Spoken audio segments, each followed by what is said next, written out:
Chapter 547.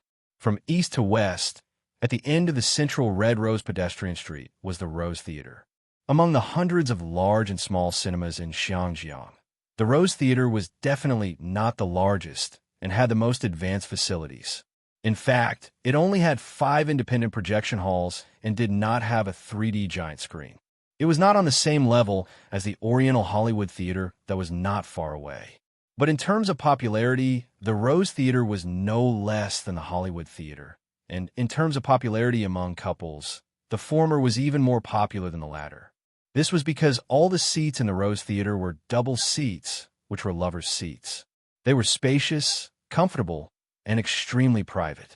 Other than Hollywood blockbusters, the movies played all year round were mainly romantic comedies, so it was deeply loved by couples. On Valentine's Day, the theater also gave out extra gifts such as chocolate, popcorn, and so on, so the tickets for the 5 screening halls had been booked early. Chen Wenxiang had gotten Lu Chen's tickets through his connections, otherwise he would not have been able to buy them now. The tickets were VIP tickets, and the seats were VIP boxes with better privacy. The movie started at 8:10. When Lu Chen brought Chun Fei over, it was already close to 8. He glanced at the screen in the hall outside and found that the screening for The Painted Skin had reached at least 35%. This was very impressive. Usually, other than Hollywood blockbusters, when Hong Kong films or Sino-Hong Kong co-productions were first released, the screening rate was between 10% and 30%, and then adjusted according to the subsequent market response. 35% at the beginning was basically the treatment of Hollywood blockbusters. Considering that there were many new films being released today, the producers of The Painted Skin, Huaguan Pictures, and Star Art Entertainment had definitely spent a lot of effort on public relations in the cinemas in order to make a hit. This undoubtedly brought considerable pressure to their competitors.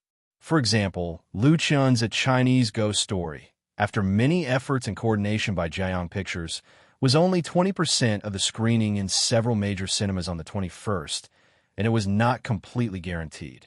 This was because the market situation was ever-changing, just like the weather. Although it could be predicted in advance, it could change at any time. A Chinese Ghost Story, which was released after The Painted Skin, was bound to face the pressure of the former. Coupled with the box office sales of The Painted Skin, the cinema chains increased their production rate. Other films in the same period, including A Chinese Ghost Story, would definitely have to make way. They couldn't possibly hinder the cinema from making money, right? That was why Lu Chen had brought Chun Fei over today. He did not neglect romance and work. He did not place too much importance on the success or failure of A Chinese Ghost Story, but he would not be indifferent to his competitors. Know yourself and know your enemy, and you will never be defeated. Lu Chen and Chun Fei sat down in a private room. The theater attendant left after serving them coffee, drinks, and small gifts, leaving the two of them some privacy. Before leaving, the waiter looked at Lu Chen curiously. She felt that this tall and handsome guy was a little familiar. He seemed to be a star, but there were also stars who came to the Rose Cinema to watch movies, so she didn't pay much attention to him. Chun Fei leaned against Lu Chen's chest and giggled. Does this count as going deep into the enemy's rear to observe them? Lu Chen couldn't help but laugh. How can it be so exaggerated? After a pause, he continued. In fact, as far as I'm concerned, I still hope that both China and Hong Kong can make more good movies and regain the market we've lost. Since entering the new century, the domestic film market had continued to be popular, and the box office had been rising steadily. It was already the second largest source of box office in the world, second only to the United States, and it was expected to surpass it in the next 5 years. However, more than 50% of such a large market share was occupied by imported films, especially Hollywood blockbusters. Moreover, the latter accounted for more than 90% of movie-related peripheral products. Many Hollywood movies relied on the sales of peripheral products to achieve a net box office profit of more than 200%. In contrast, domestic films were pitifully weak in this regard. This made many knowledgeable people in the domestic film industry cry out loudly. Revitalizing domestic films and improving the added value of movie peripheral products had become the mission and responsibility of the new generation of young filmmakers. In this regard, Liu Chun, who had just entered the film industry, had also tried it. A batch of figurines, posters, props, accessories, toys, and so on for a Chinese ghost story had been produced in Xinjiang and would be sold in cinemas on the day of the release.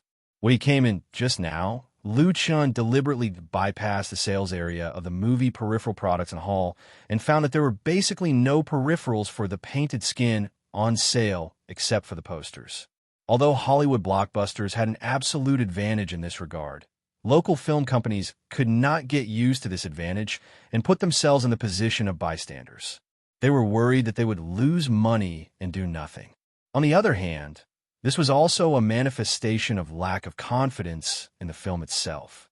Liu Chen's words were not to show how high his moral integrity was in front of Chun Fei, but from the bottom of his heart. The more he integrated into the film industry, the more he felt. Chun Fei held his hand, and her bright eyes flashed. What she likes is precisely this kind of Liu Chun. The atmosphere in the private room quietly became warm and sweet, and then the movie began. Chun Fei adjusted her sitting posture and leaned comfortably into Liu Chen's arms. Liu Chun hugged her waist, and the two began to quietly enjoy the painted skin produced by Huaguan Pictures and Star Art Entertainment. After the 110-minute movie, it was already 10 p.m. Chun Fei stretched and yawned cutely, looking a little sleepy. She turned her head and kissed Liu Chen's face, saying, "It's over. Let's go back." Liu Chen nodded and asked, "How do you feel?" Chun Fei Perhaps she felt that such a response was too simple, so she added, "The special effects are not bad." The special effects are not bad. Liu Chen completely agreed with this evaluation. It was worthy of being the most powerful special effect production company in Hong Kong. Although its level could not be compared with the top Hollywood peers, at least it had first-class quality. As a fantasy blockbuster, Liu Chun gave The Painted Skin 8 points in terms of the performance of the special effects alone. The full score was 10 points. He stood up and said, "Let's go and find a place to have a drink." Today was Valentine's Day, and tonight was a romantic night. It was enough to spend 2 precious hours here. What followed should be a sweet time for the two. Chapter 548. On February 14th, Painted Skin was officially released in all major cinemas in Xinjiang, with 37.5% screening. The box office on the first day was 7.5 million. With such a result, it was undoubtedly the box office champion of the day and created the best box office result for a domestic film in Hong Kong in the past 13 months. Such a bright first-day box office also boosted the confidence of Huaguan Pictures and Star Art Entertainment. They increased the number of advertisements in major media, and the publicity campaign was vigorous. The media who got the benefits naturally praised the film, saying that it was the first fantasy film produced by China and Hong Kong, that it surpassed Hollywood, and that it opened up a new genre of ghost films. The actors who participated in Painted Skin all posted celebratory blog posts, and a male lead, Jiang Wei, proudly said on his blog that he had underestimated the box office results of Painted Skin. The 50 million Hong Kong box office was not the end, but the beginning. And on another important promotional front, Hong Kong blogs and forums, there are also a large number of blog posts and posts praising Painted Skin, most of which were comment from the so-called ordinary audience. The plot is wonderful. The special effects are outstanding. It's worth spending money to support it. I didn't expect our Xinjiang to make such a wonderful special effects blockbuster. I have to give it a like. I went with my girlfriend yesterday, and the box office I booked a few days ago was worth it. I also went with my girlfriend, and she said it was very good and wanted to watch it again. Wonderful, really wonderful. There were so many praises on the blogs and forums that people felt it was their loss not to watch it. Coupled with the lucky draw launched by the official V, the momentum on the internet was no less than in reality. But unlike newspapers and magazines where readers could only passively accept, in the infinite and free world of the internet, not everyone could be bought over or fooled. Voices of opposition appeared much faster than expected. I watched Painted Skin yesterday. I can only say that the 35 yuan was thrown into the water. The special effects of Painted Skin are really good, but the plot is terrible, and the story logic is messed up. Terrible. I'm not exaggerating. I left with my girlfriend halfway through. It was not interesting. Painted Skin is really not that good. It's not as good as the media made out to be. It's only the special effects that pass. I said I was very disappointed after watching it. Is this the Ghost and Ghost film that they invested 100 to 200 million yuan in? The story is so melodramatic. The voices of opposition first appeared on the Hong Kong forum. The film and television section was one of the most active sections of the Hong Kong forum. There were hundreds of thousands of active registered members. Most of them were young people who loved movies and TV shows. The Hong Kong forum was undoubtedly the best place to get the audience's feedback for a newly released movie. After filtering out the fake PR and marketing accounts, the comments of the forum members were often meaningful and could truly reflect the feelings of the young audience. Of course, in such an important area of public opinion, there was no lack of publicity from public marketing companies.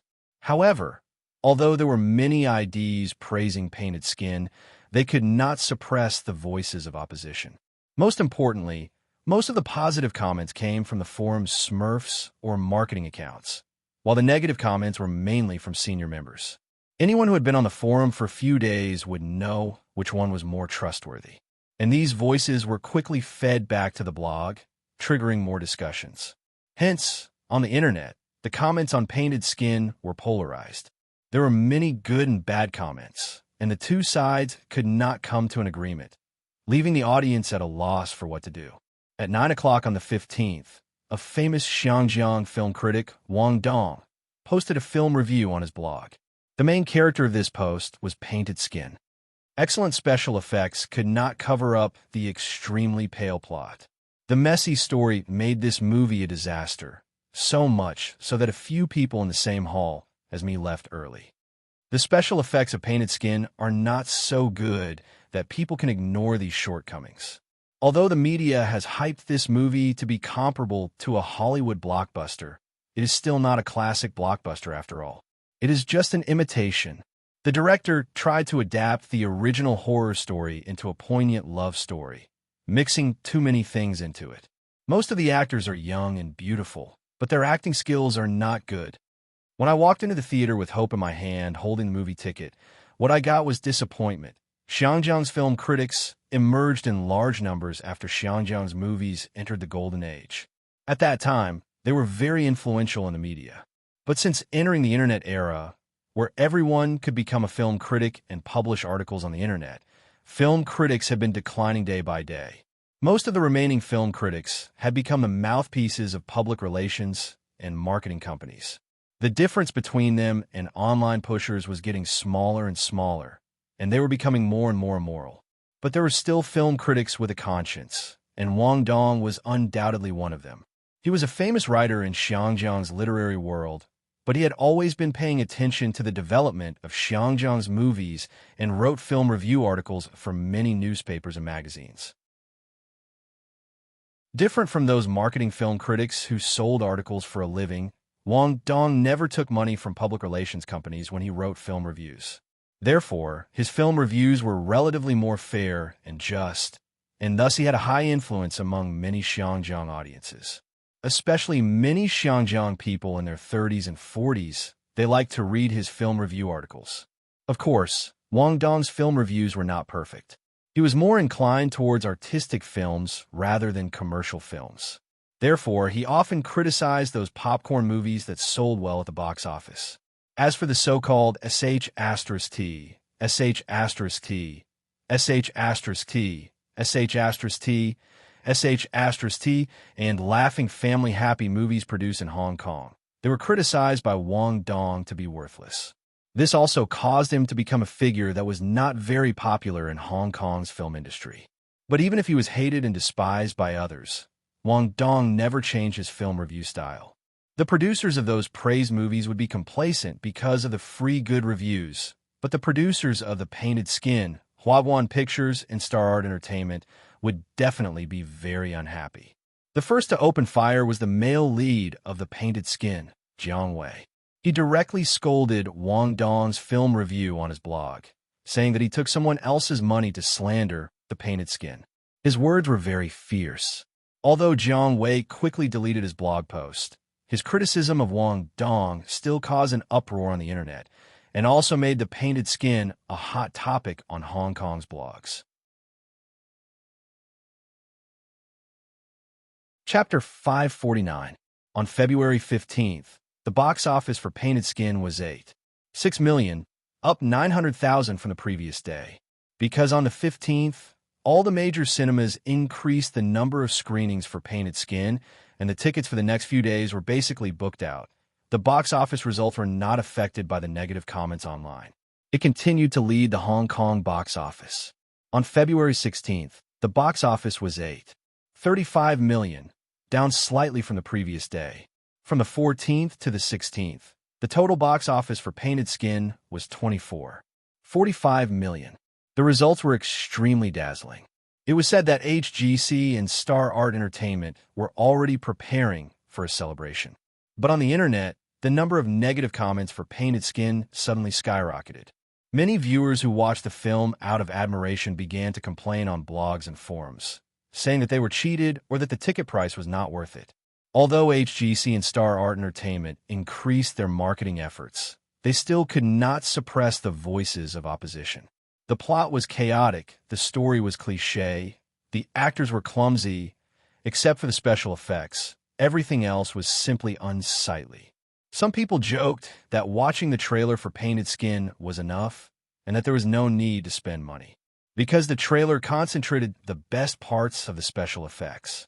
On February 17th, the box office for Painted Skin suddenly dropped to 4.27 million, a drop of nearly 50%. The bloody reality was like a heavy slap in the face, forcefully slapping HGC and Star Art Entertainment in the face. It made the official blogs of both sides lose their voices, and the articles that were advocating for the film became a joke. On the 17th, the screening rate for Painted Skin reached 47.68%, the highest in a few days. But the box office dropped so fiercely, and there was only one reason. There was a problem with the film itself. A few days ago, with the help of Valentine's Day, coupled with the strong promotion of the film's producers, Painted Skin had an astonishing number of reserved tickets, and it seemed that the situation was indeed good. But the audience saw with their own eyes. They might be deceived by the promotion for a while, but they would not be fooled forever, and the power of word of mouth was infinite. Painted Skin's reputation was terrible, really terrible. On the 17th and 18th, there were a large number of ticket refunds, so it was reasonable that the box office would fall precipitously. After being slapped in the face, Huaguan Film and Star Art Entertainment did not seriously reflect on the reasons behind it. The higher-ups believed that the unfavorable public opinion on the internet was the root of the problem.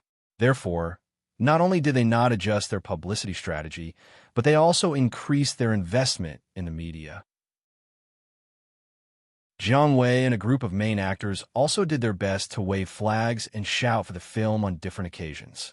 Actually, they had no other way out. If the box office fell too fast and too hard, then the cinemas would first have to reduce the number of screenings, and the reduced number of screenings would in turn suppress the box office. Such a vicious cycle was an outcome that Huaguan Films and Star Art Entertainment did not want to see. Even if they had to throw in a lot of money, they had to rebuild the reputation of Painted Skin.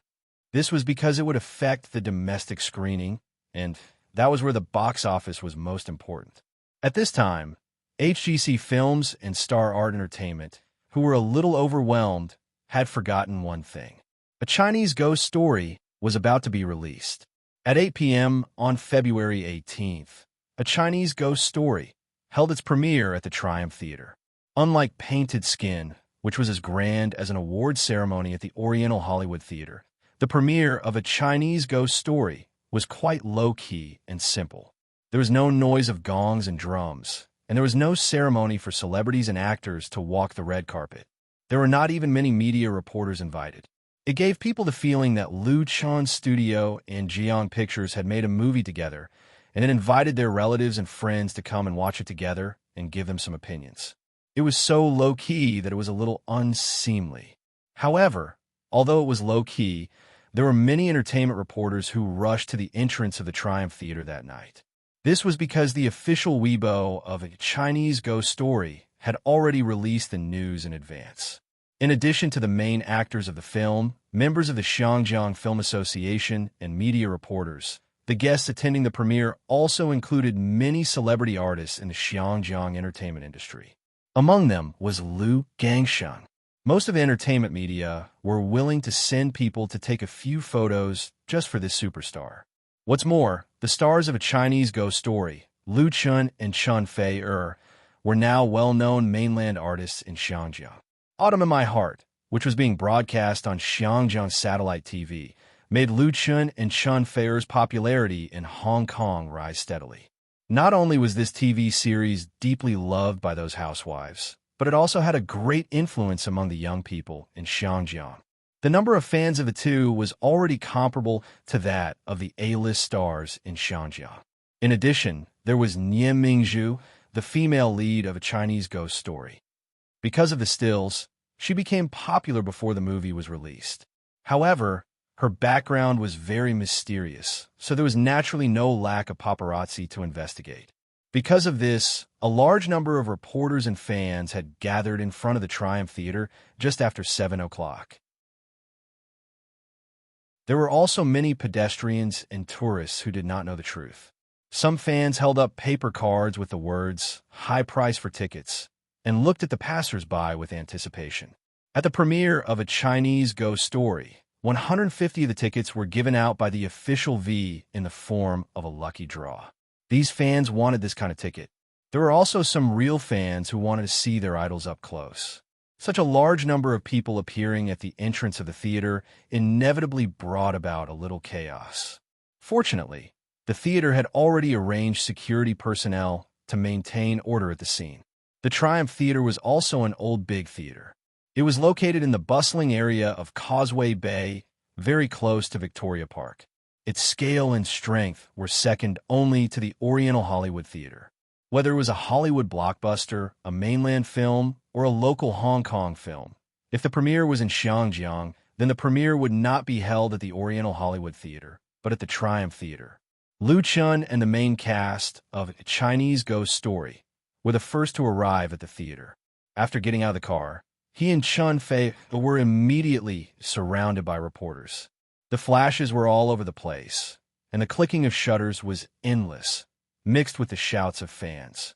As there was no red carpet ceremony, Liu Chun quickly pulled Chun Fei through the safety passage formed by the security personnel and entered the theater. He did not accept any interviews from the reporters. The other crew members followed closely. Director Wan Xiaoquan was a little speechless. Why are there so many people?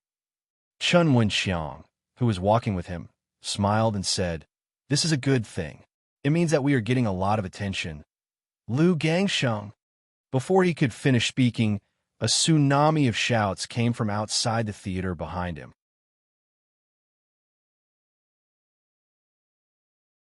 Chapter 550. Liu Gangsheng was here. In fact, Liu Chun did not expect to be able to invite the king of Hong Kong. After all, the other party was not an ordinary person. His usual work schedule must be full, and it was not easy to meet him. It was only out of courtesy that he sent someone to deliver an invitation letter over.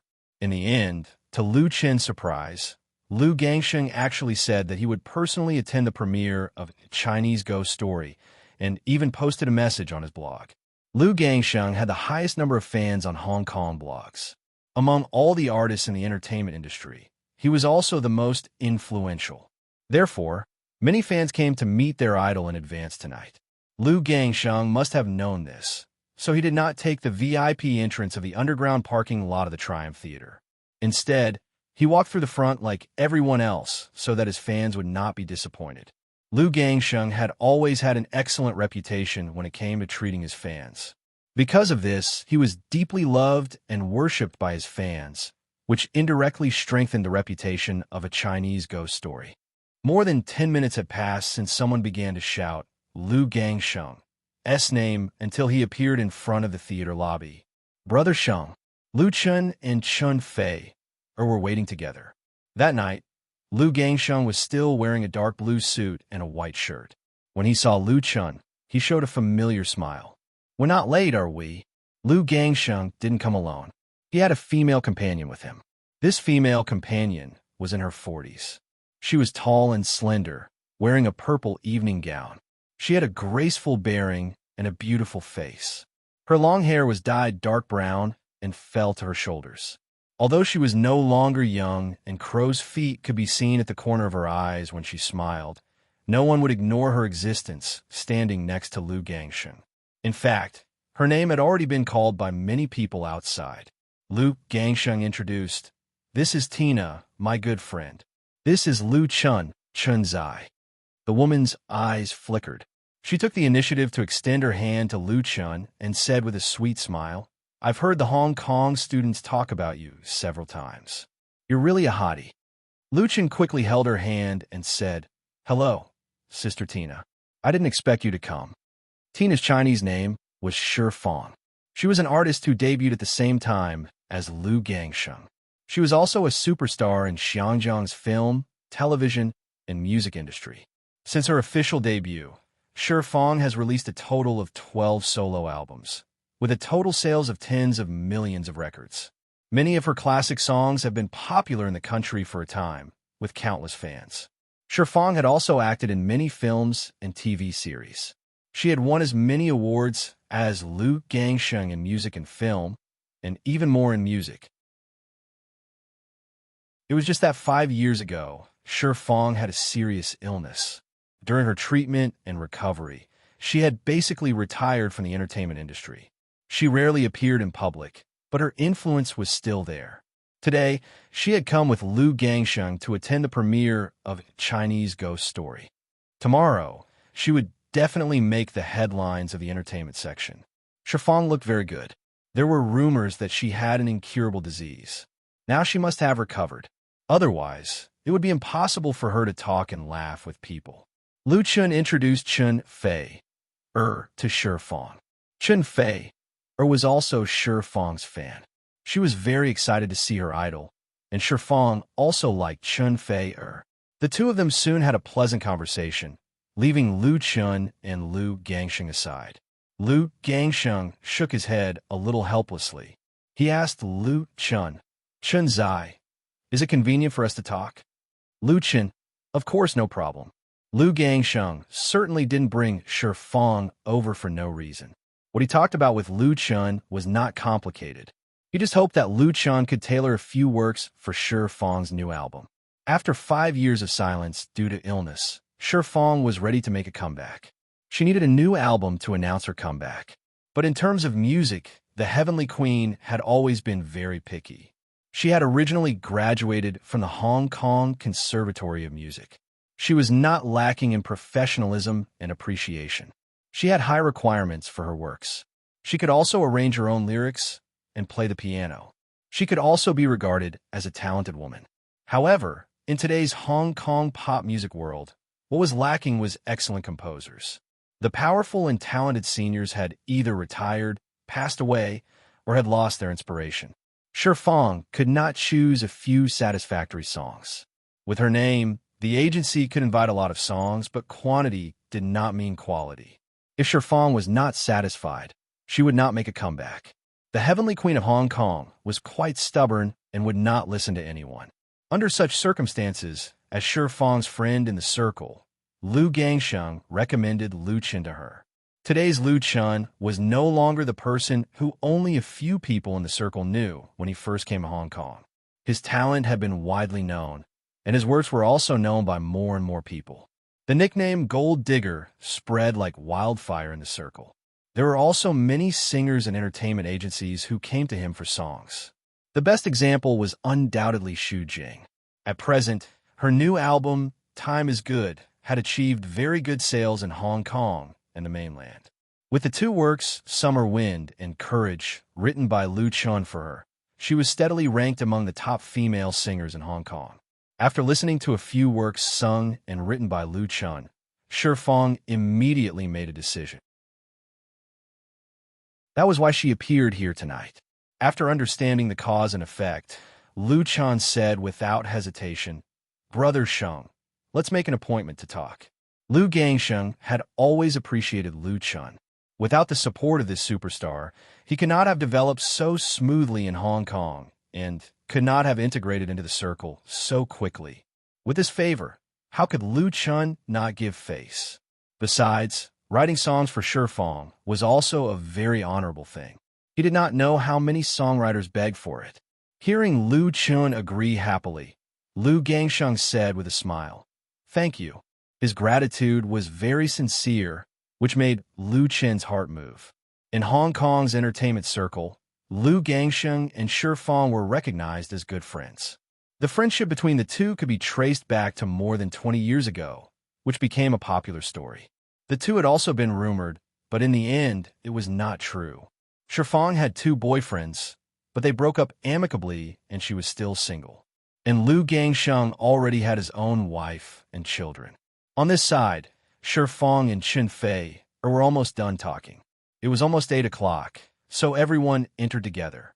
The number 1 screening hall of the Triumph Theater was full, and there was no special ceremony. The premiere of A Chinese Ghost Story officially began.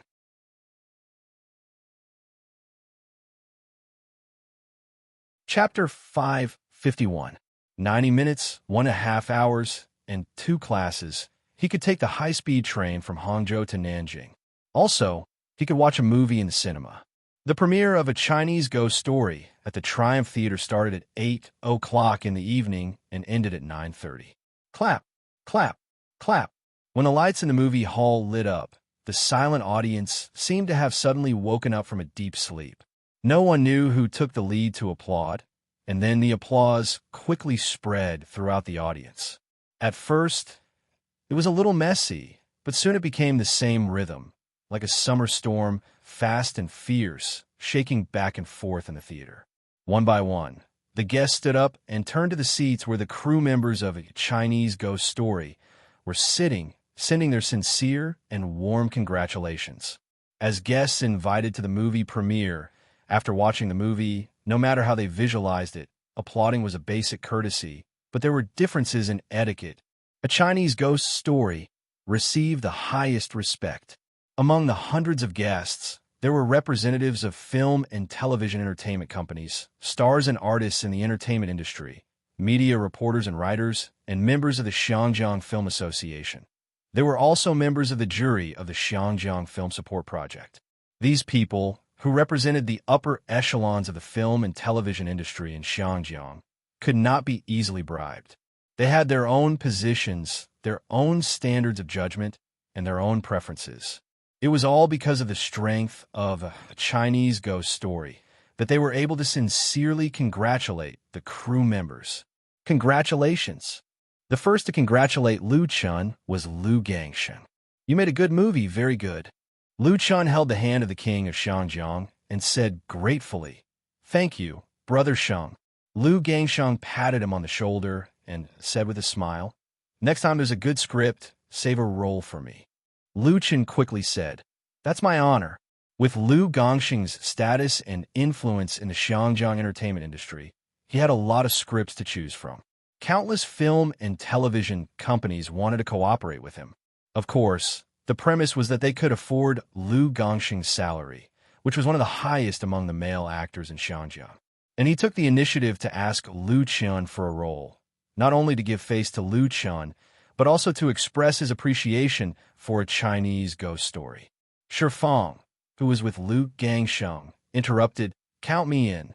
Lu Chun felt a little dizzy. In his memory, there was only one movie that Lu Gangsheng and Shifang had worked together. This movie, which was produced 10 years ago, had set a box office record in Hong Kong at that time, and had also achieved very high results in the mainland.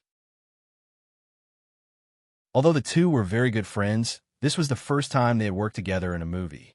If Lu Chun could invite these two to join his new movie, it would definitely cause a sensation in the media without any promotion. Even if their salaries were very high, as long as the script wasn't too bad, it would be difficult for them to make a loss. The key was that they were high-class enough. Any film company that could hire these two would be considered a success.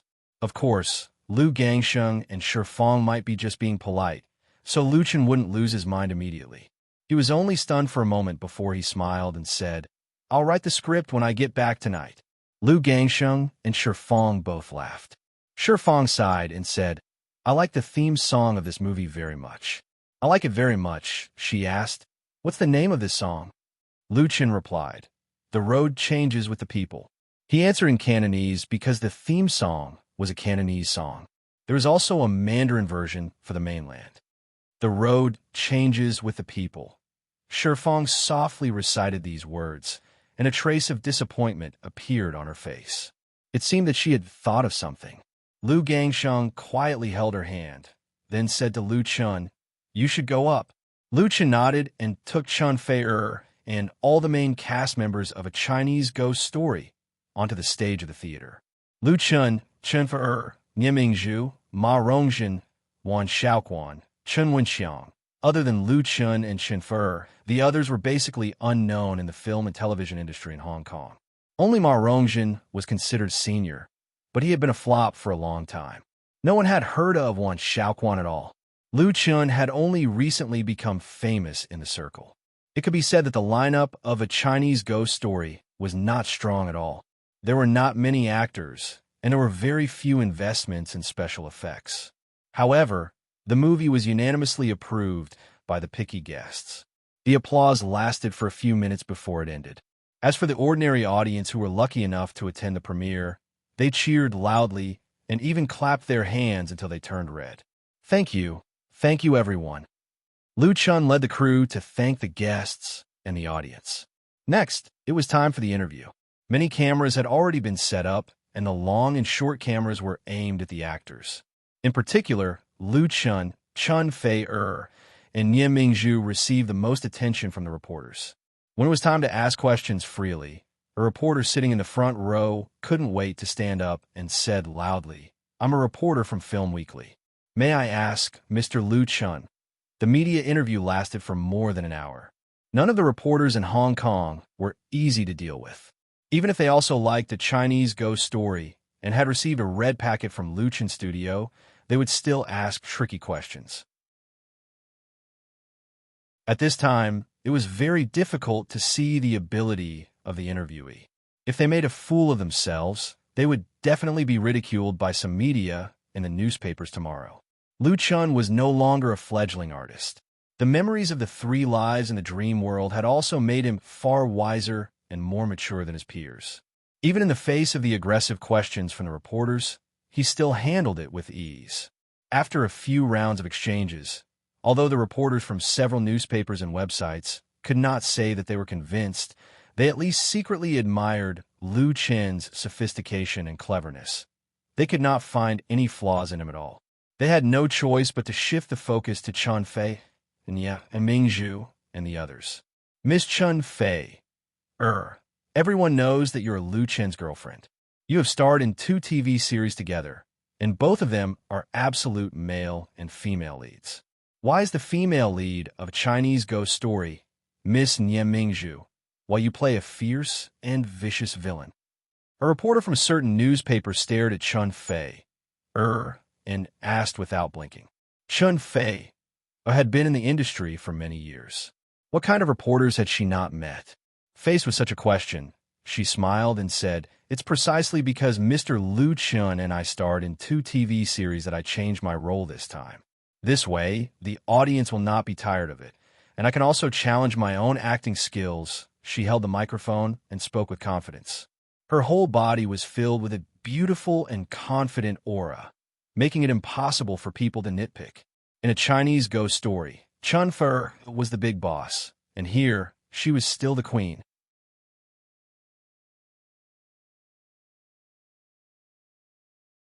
Chapter 552. At 11:20 p.m. on February 18th, the premiere of A Chinese Ghost Story at the Triumph Theater ended. The guests were very satisfied because they saw a wonderful movie and did not waste their precious time. The media reporters were also very satisfied. They had interviewed a lot of wonderful content and went back with the red packets. As for the lucky audience, they were even more speechless.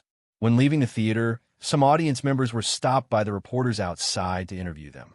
They said that the movie was very wonderful and that they will buy tickets to watch it again after it was officially released. The premiere of A Chinese Ghost Story was not very grand, but the effect was very good. However, it was too early to say that the movie was a success. The real test would be after the 21st. The only thing that could prove the movie was the box office. Young Master Liu. When Liu Chan was about to leave with Chen Fei'er, he was stopped by Chen Wenxiang, who rushed over. Let me introduce you to a gentleman. The gentleman that Chen Wenxiang introduced to Liu Chan was in his 50s. He had a thin face, wore glasses, and had gray temples. He gave people a feeling that he had been through hardships and had a rather elegant temperament. This is Mr. Wang Dong. Chen Wenxiang was very respectful to this person. The Mr. he addressed was not the kind of Sir or Miss, but a respectful title for a highly respected senior. After knowing the identity of the other party, Liu Chan was a little moved. Liu Chan had heard of Wang Dong for a long time. This famous writer in Xiangjiang was a real scholar.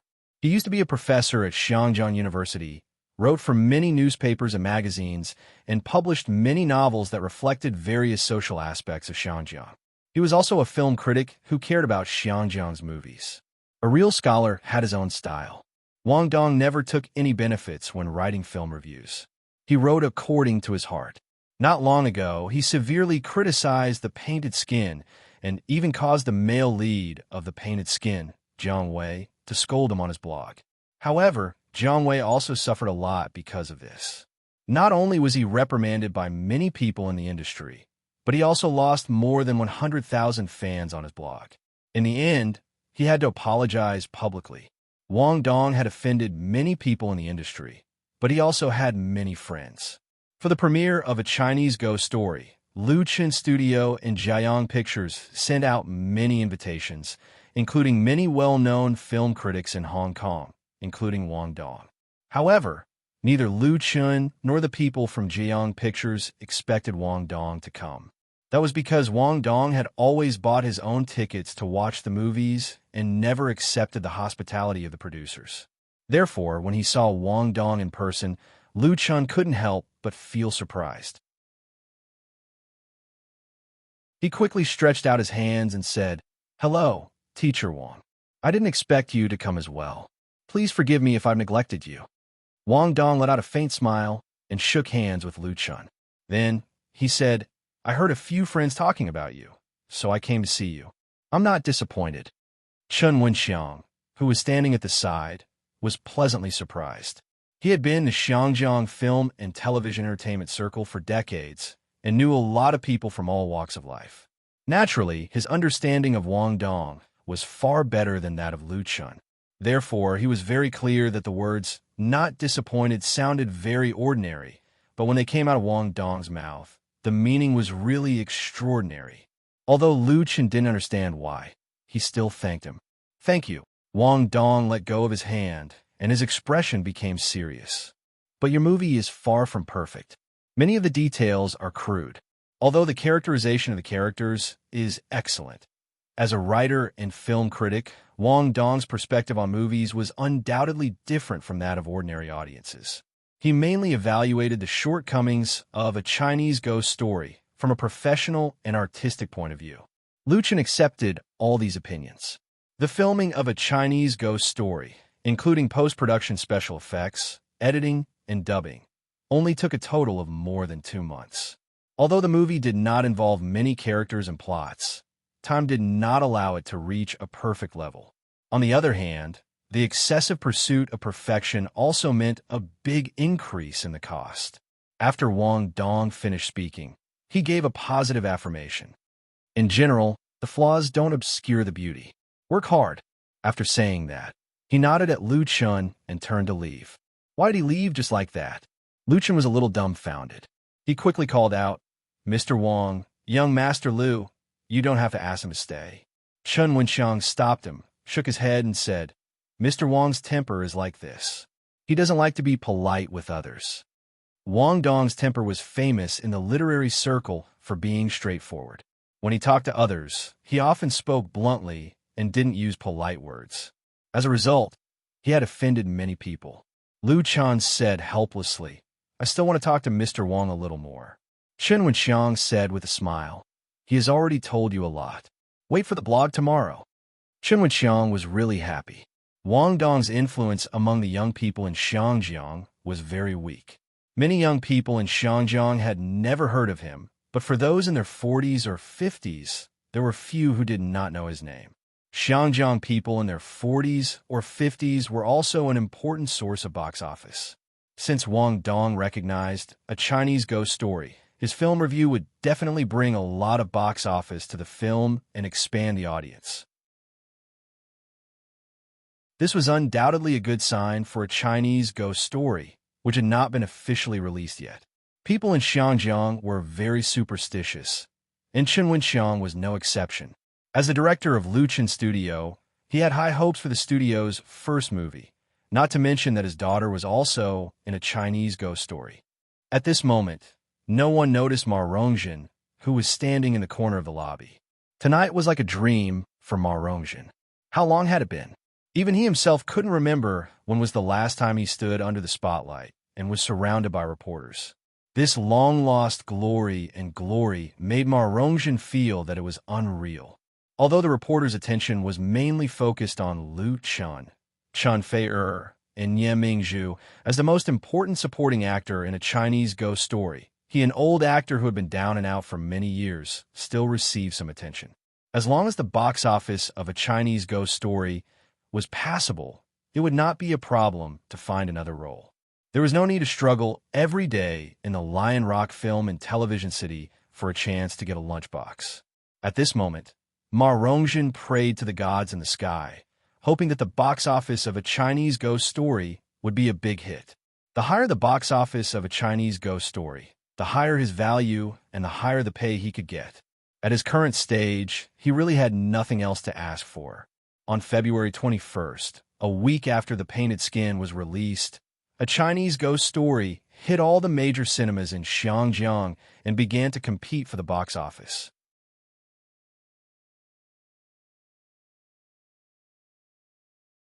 Chapter 553. A Chinese Ghost Story was officially released on Tuesday, February 21st.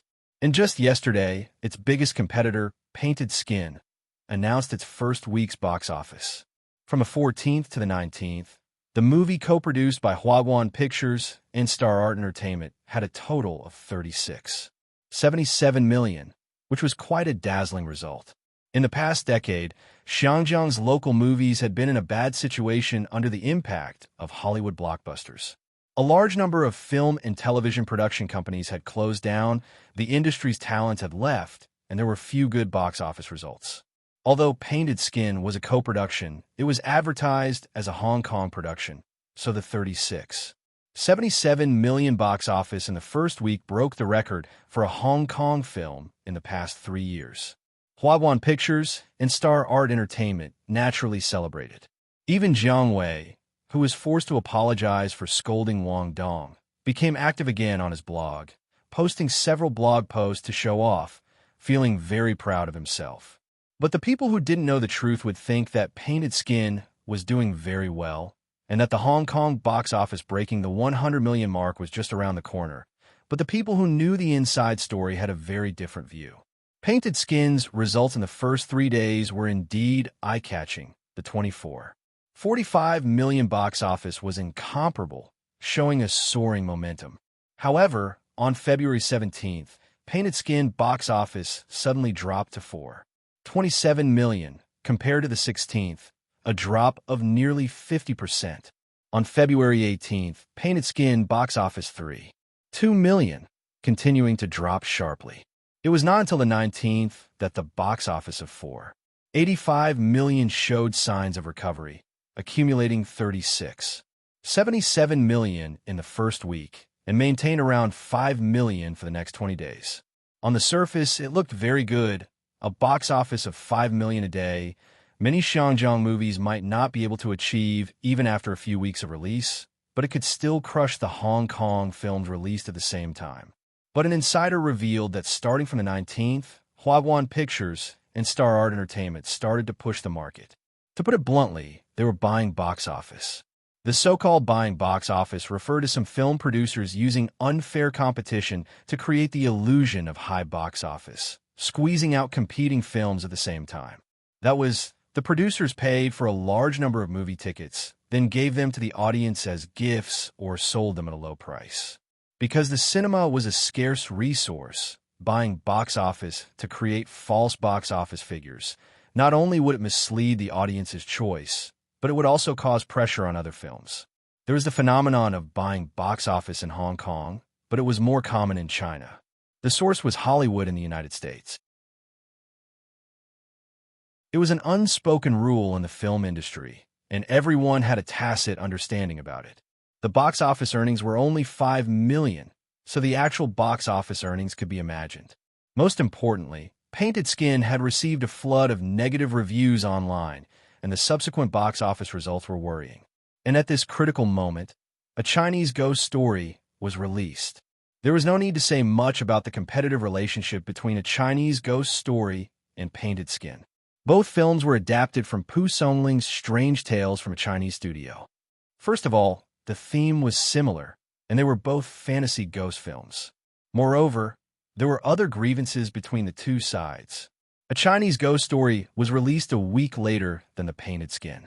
Naturally, the two were like Mars colliding with Earth.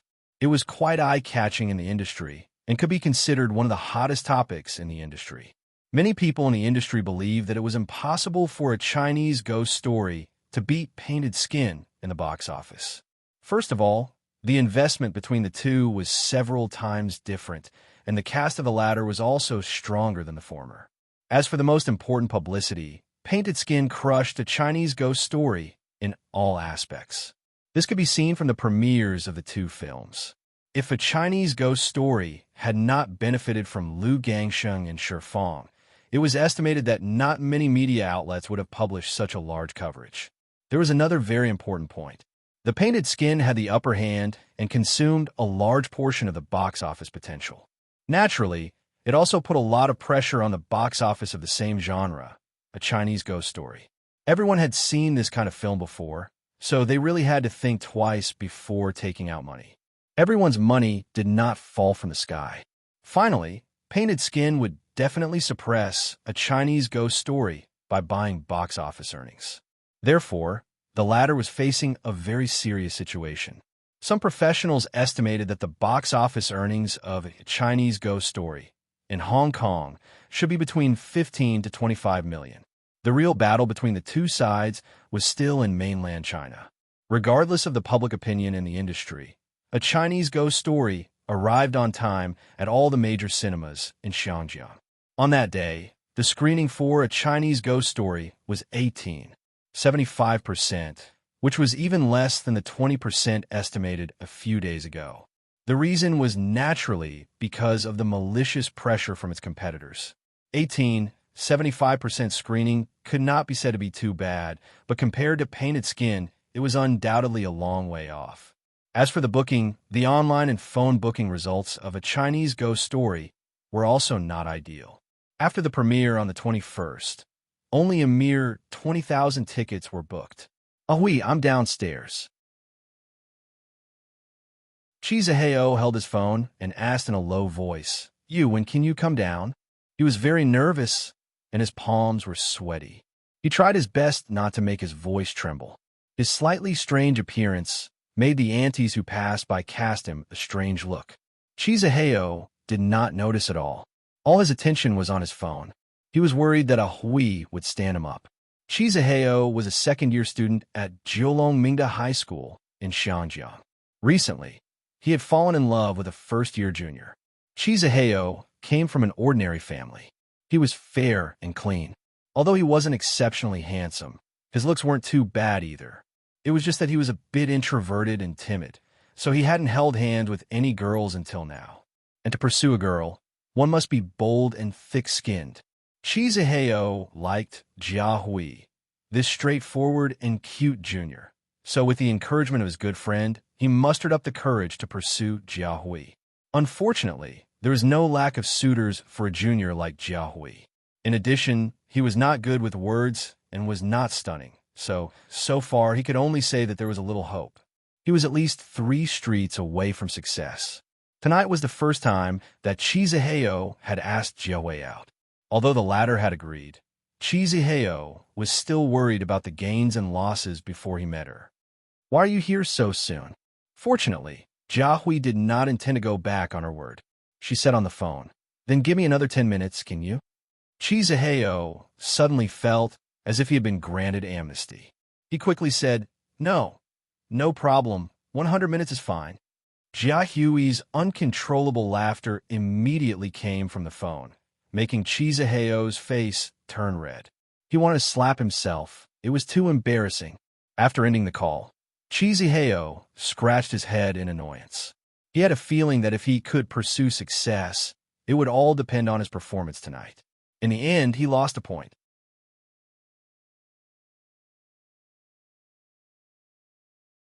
Chapter 554. Chizaheo waited anxiously. Jiahui didn't come down after 10 minutes, and, of course, she didn't let Chizaheo wait for 100 minutes. About 20 minutes later, a girl in white sportswear came down from the corridor and stood in front of him. She said shyly, "Did I keep you waiting?" Chizaheo looked at the beautiful junior sister in front of him in a daze, feeling that his heart was about to explode. He couldn't speak. Jiahui blushed under Chizaheo's stare. Hey. At this time, a girl in yellow, about 13 or 14 years old, suddenly rushed out from behind Jiahui. She rushed at Chizaheo, who was still in a daze, and said, "Are you a fool? What are you doing here?" Chizaheo was shocked and instinctively took a step back. He seemed to have just woken up from a dream. Jiahui grabbed the girl in yellow and introduced her. "This is my sister Nihue. She wants to come with me. Is that okay?" Jiahui's sister looked similar to her, but her character was weird, and it was obvious that she was the kind of person who was very bold and not easy to deal with. "Boy, do you want to hit on my sister? If you want to hit on her, you have to please me first, otherwise." She breathed through her nostrils and squinted at Chizaheo with an expression that said, "I'm a delinquent." Jiahui looked helpless. Obviously, she couldn't do anything about her sister. Chizaheo was not too stupid. He came to his senses and quickly said, "No problem. Then take Sister Nihue with you." Humph.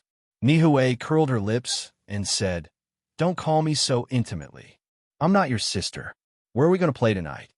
Even though Nihue was a few years younger than him, Chizaheo was still a little scared to look at her. He quickly said, "Let's go to the movies.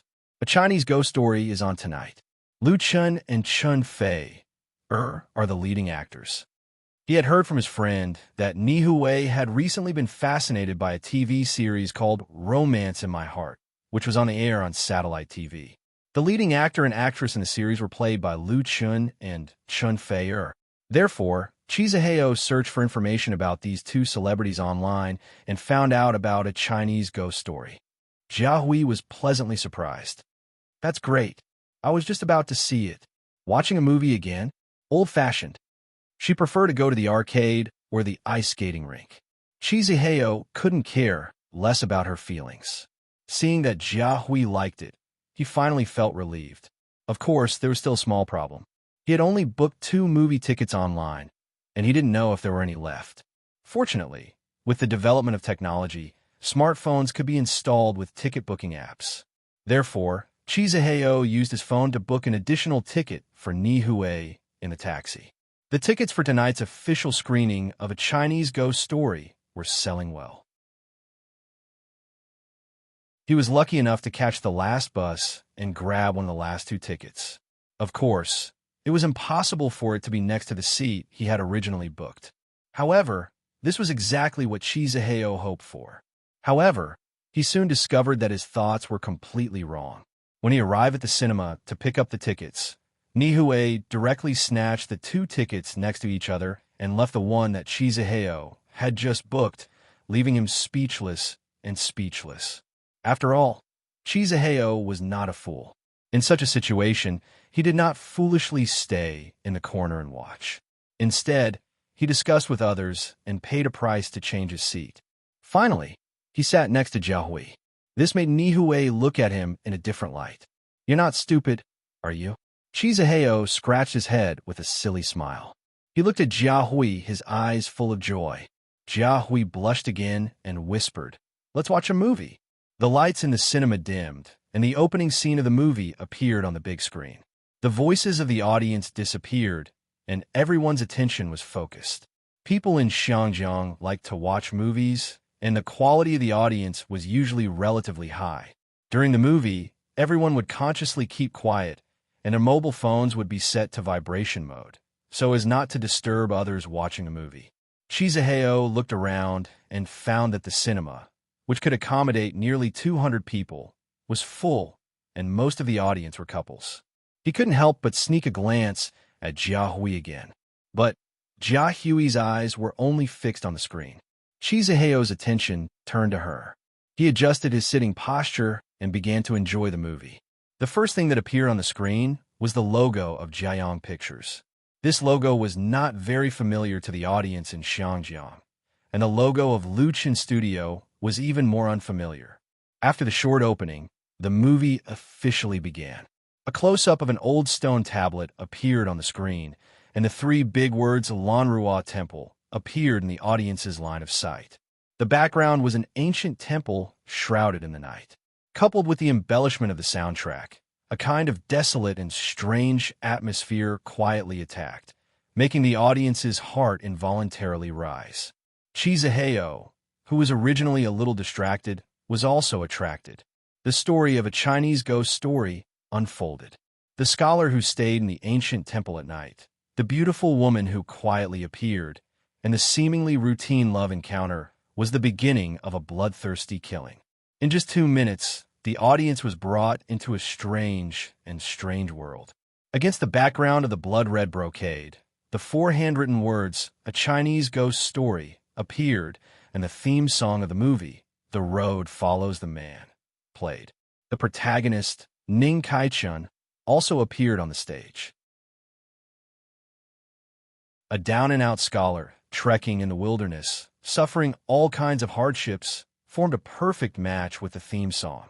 Chizaheo chose to watch A Chinese Ghost Story because Jiahui liked the protagonist of the movie. He himself did not like to watch this kind of supernatural and fantasy movie. He liked to watch Hollywood blockbusters. Therefore, he did not have any expectations for the movie itself, whether it was good or bad. As long as Jiahui was happy, it would be worth the more than 100 yuan he had just spent on the movie tickets. Well, there was also Coke, popcorn, potato chips. However, after only watching the beginning of the movie for a few minutes, Chizaheo's interest in watching the movie was aroused, especially this theme song that was full of ancient charm. It touched his heartstrings and made him involuntarily put himself in the shoes of the protagonist. The road of life is like a long dream. The road is full of wind and frost, and the wind and frost blow against my face. There are many directions in the world of mortals. Find the center of the dream. Love follows the man. The road follows the man. Life is a dream and a passion. There are vague tears in the dream. Where to go and where to find the direction in my heart. The wind seems to sigh softly in the dream. The road and the man are boundless. Looking at the wandering scholar on the screen and listening to the melodious melody of the theme song, Chizaheo's mind was no longer on Jiahui, who sat next to him. As for Jiahui, she stared at the screen without blinking. Note: The road follows the man, lyricist/composer, Huang Zhan.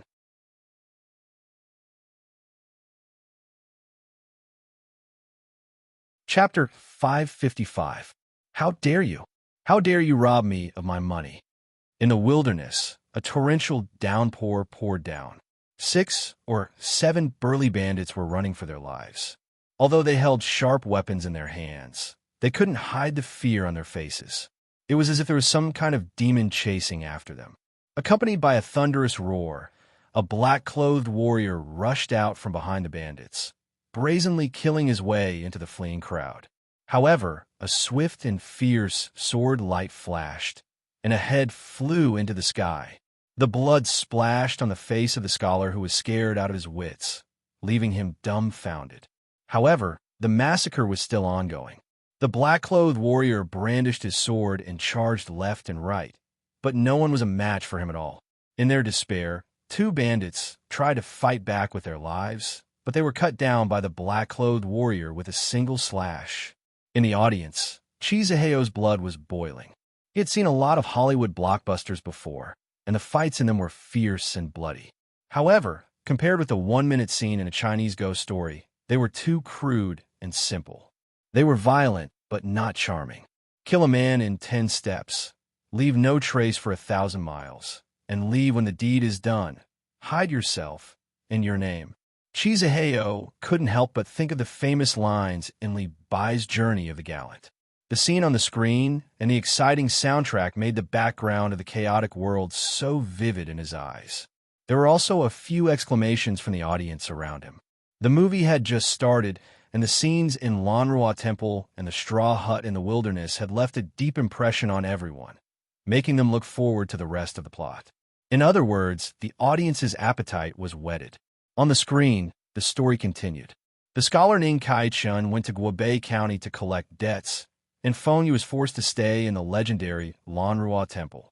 However, he was refused by the Taoist priest Yin Qixia, so he sneaked into the temple. In the middle of the night, Ning Kai-chun was attracted by the music and met Nie Xiaoqian. However, Nie Xiaoqian suddenly showed her killing intent, and Yin Qixia saved her. Touched by Ning Caichen's honesty and kindness, Nie Xiaoqian fell in love with him, but Yin Qixia stopped her. Ning Kai-chun thought that Yin Qixia was a cruel murderer and wanted to escape with Nie Xiaoqian. However, Nie Xiaoqian was controlled by Grandma Tree and forced her to kill Ning Kai-chun to absorb his yang energy. Xiaoqian could not bear to see this happen, but Granny Tree Fairy flew into a rage and personally took action. Seeing that the two of them were in danger, it was Yin Qixia who acted out of righteousness and heavily injured Granny. At this moment, Ning Kai-chun knows that Xiaoqian is a wandering ghost. To be honest, the reason why Chizuheyo booked the movie tickets for a Chinese ghost story through his phone yesterday was entirely because Jiehui liked the two main leads. He sat here to make his sweetheart happy. But now, Chizuheyo himself was fascinated by it. In the film, Ning Kai-chun was a little pedantic and cowardly, but he still maintained a kind heart in the troubled world.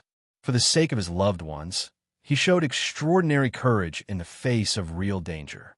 Chizuheyo saw his own shadow in him, and he naturally immersed himself in it. He followed the ups and downs of the protagonist in the film, and his mood rose and fell. He was fascinated and entranced, until a low cry of surprise came from beside him. In the movie, the boss, Granny Tree Fairy, used powerful magic to fight fiercely with Yin Qixia. The scene was particularly horrifying, and the audience was shocked, including Jiehui. Completely out of instinctive fear, she subconsciously grabbed Chizuheyo's hand. Chizuheyo was stunned for a moment before he came to his senses. Jiehui's hand was a little cold, and her skin was soft and delicate. The feeling of touch made his face instantly turn red. God bless him, this was the first time in his life that Chizuheyo had such intimate contact with a girl other than his sister, and the other party was the person he liked. Great joy instantly rushed to Chizuheyo's head, causing him to be in a trance for a moment. He did not even have time to watch the exciting movie, and only hoped that time would stop at this moment forever. Unfortunately, only a few minutes later, Jiehui came to her senses and quickly retracted her hand shyly. Chizuheyo's heart was indescribably disappointed. Fortunately, there was still a movie to watch. In the movie, Ning Kai-chun knew that Nie Xiaoqian was controlled by Granny Tree Fairy because her bones were abandoned in the mountains. She was forced to look for strong men every night for Granny Tree Fairy to absorb yang essence, so that Granny Tree Fairy could increase her lifespan. In order to prevent Xiaoqian from being humiliated again, Ning Kai-chun promised to transport her ashes back to the countryside for burial. Unexpectedly, Xiao Qian was taken away by the Witch of Black Mountain as his wife. Ning Kaichun begged Yin Qixia to go with him to save Xiao Qian. Yin Qixia tried hard to persuade Ning Kaichun, but to no avail. Finally, Yin Qixia took Ning Kaichun to the underworld and finally rescued Xiao Qian so that she could be reincarnated. But in this way, Ning Kaichun and Ye Xiao Qian were separated forever. This was the end of the story. The ending was not a perfect reunion, leaving the audience infinite melancholy. With the appearance of the subtitles, the lights in the movie hall slowly lit up, and it was time to leave. But many audience members did not immediately get up, still immersed in the movie. Jiahui wiped the tears from the corners of her eyes and said to Chizaheo, "Let's go." Chizaheo suddenly had an idea, or it could be said that he was impulsive. Without thinking, he took Jiahui's little hand and asked, "Jiahui, this movie is very good. Let's watch it again." Jiahui did not expect that Chizaheo would be so bold to take her hand in public. Her round face was suddenly stained with a layer of red, and she subconsciously struggled. But her strength was very light. Hey, what are you doing?" Nihui was still the shrewd one. She immediately slapped away Chizaheo's hand and said, "Don't take advantage of my sister." Chizaheo's courage disappeared in an instant. He hid his hand and said embarrassedly. Then, he was very scared, afraid that Jiahui would hate him because of this. "Let's watch it again." He was about to say forget it when Jiahui suddenly said, "It is very good." Her voice fell in Chizaheo's ears like the sound of nature. He was so happy that he was about to explode. Okay, I'll go out and buy the movie tickets right now." Nihui snorted and took the opportunity to blackmail him. "Buy more snacks. I want spiced beef jerky and Haagen-Dazs ice cream, big ones." Chizaheo did not care at all. For tonight's date, he had taken out his savings from working. As long as Jiahui was happy, and the conversation between the two was heard by the other audience members who were leaving, and several couples also discussed to watch the movie again. "It is very good. I also want to watch it again. Nie Xiaoqian is so beautiful. Let's go buy the tickets. Maybe there are no tickets left. Let's go."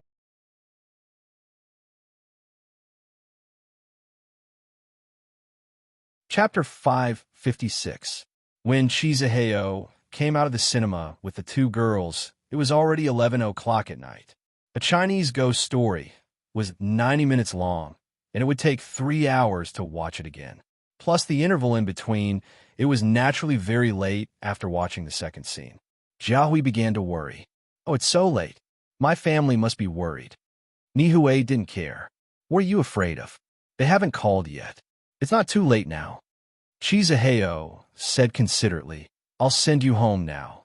We'll take a taxi." When they came, the three of them took the subway.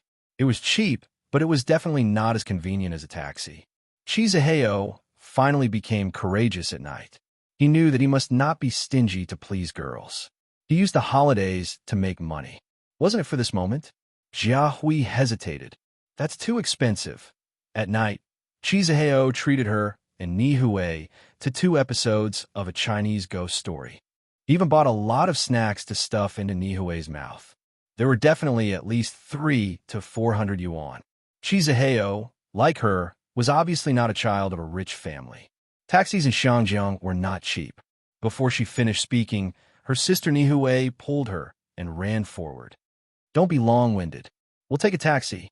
Jiahui was dragged away by Nihui, and Chizaheo hurriedly followed behind them. But when he passed by the peripheral products store at the entrance of the cinema, his footsteps involuntarily slowed down. The small shop near the movie theater was doing well. There were a lot of people crowded inside, most of them couples. And the place where they gathered was a large promotional poster of a Chinese ghost story. Obviously, everyone was buying the peripheral products of a Chinese ghost story. Chizaheo was a little surprised. He didn't notice it when he first came.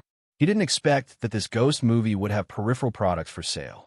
Generally speaking, the peripheral products sold in Xiangjiang cinemas were basically from Hollywood blockbusters, especially comic book heroes. "Ah, look at this Ning Kaichen doll. It's so cute. I want to buy it. Boss, I want this set of figurines. I like Yin Qixia. This sword is so handsome. How much is it? I want Niaxiaoqin. The voices of the customers in the store made Cheesy Heyo's footsteps to the door become hesitant. Just as he walked to the door, he stopped, touched his pocket, and showed a struggling look on his face. After a while, Cheesy Heyo clenched his teeth, turned around, and rushed toward the store. When he ran out of the cinema, the two girls had been waiting outside for 4 or 5 minutes. Jia Hui was not angry or dissatisfied, but Ni Hui shouted, "Did you fall into a latrine pit? We've been waiting for such a long time that even our family has called us." They thought that Chizaheo had gone to the toilet. Chizaheo did not dare to provoke Ni Hui. He quickly walked up to Jia Hui and handed her the items he had just bought. "Hui, this is for you." What he gave Jia Hui was a limited edition doll set of a Chinese ghost story. There were a total of 4 dolls in the set, namely Ning Kai-chun, Nia Xiaoqian, Yin Qixia, and Granny Trant. This set of dolls was very exquisitely made. The clothes, accessories, and hair were all custom-made according to the stills. The characters were lifelike, and there was even a hint of cuteness in them. They looked very beautiful in the wooden box. Of course, the precondition for beauty was the price. A set cost 388 yuan without any discount. Chizaheo grabbed the last set. Jia Hui did not expect that Chizaheo had just gone to buy a movie doll for her. She was stunned. She blushed again and quickly waved her hand. "This is too expensive. I can't take it." Ni Hui's eyes lit up. Without hesitation, she grabbed it and said, "Sister, if you don't want it, it's mine." Jia Hui was embarrassed and anxious. Ni Hui, she actually liked this set of dolls very much, but she did not want Chizaheo to spend so much money. She was very conflicted. Chizaheo scratched his head and said, "Let's go." Chizaheo stopped the taxi on the side of the road and sent the two sisters downstairs. "Goodbye, Hui." Jia Hui, who had not spoken along the way, nodded and pulled Ni Hui up the stairs. Chizaheo watched the two figures disappear at the top of the stairs, feeling lost. He stood quietly in the same place for a moment, then turned around and was ready to leave. His own house was nearby, so he let the taxi go first just now to avoid spending more money. The date at night cost a lot of money that Chizaheo had saved from working, but he did not feel the slightest bit of heartache. Chizaheo had just taken a few steps when he suddenly heard a familiar call behind him. He turned his head in shock and saw that Jia Hui, who had just gone upstairs, had run down again and ran to him. "Thank you." After saying thank you, Jia Hui tiptoed and kissed Chizaheo's face like a dragonfly skimming the surface of the water. Then, she ran away like a frightened rabbit and disappeared back up the stairs in the blink of an eye. Chizaheo seemed to have been petrified. After a long time, he was awakened by the cold wind blowing through the long street. He raised his head in disbelief and touched the place on his face where Jia Hui had kissed. He giggled. Booking 2 tickets for a Chinese ghost story was undoubtedly the most correct and luckiest thing he had done. On February 21st, a Chinese ghost story was officially released in various cinemas in Xiangjiang and earned 3.28 million yuan on the first day with 75% screening. The box office of The Painted Skin on that day was 5.9 million, nearly twice that of a Chinese ghost story. Judging from the box office data, The Painted Skin, which had been released for a week, had completely crushed a Chinese ghost story.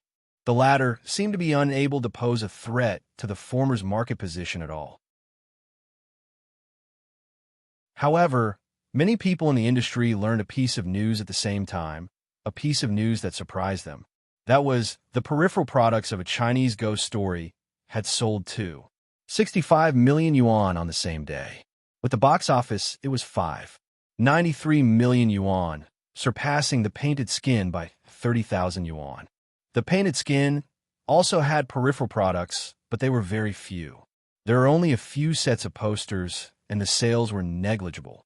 This was inconceivable.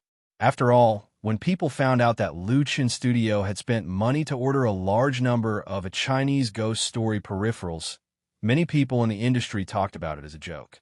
They felt that Liu Chun did not know the immensity of heaven and earth. Movie peripherals were the patent of Hollywood blockbusters. A China-Hong Kong co-production with a mere investment of 20 to 30 million actually produced a large number of peripherals. That was equivalent to throwing money into the water and waiting to be left in the warehouse to collect dust. However, the reality was not as these people had imagined. A Chinese ghost story actually exceeded 2 million yuan on the first day. If there was nothing fishy about it then, that meant that this movie had great potential.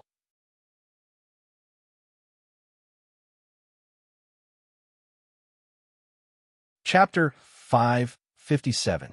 Movie peripherals refer to products developed according to the characters, scenes, props, logos, etc., including toys, clothing, accessories, audio and video, books, daily necessities, etc., mainly relying on the popularity and influence brought by the movie's release.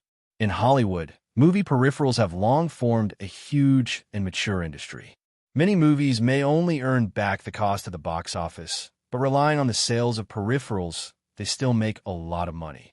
According to the 2016 statistics of the Motion Picture Association of America, peripherals contributed more than 30% to the Hollywood film industry. Two-thirds of the income of many movies came from the sales of peripherals. This was undoubtedly an extremely tempting big cake. However, it was very difficult to eat the cake. China and Xinjiang had also started the development of movie peripherals very early, but the results were completely unsatisfactory.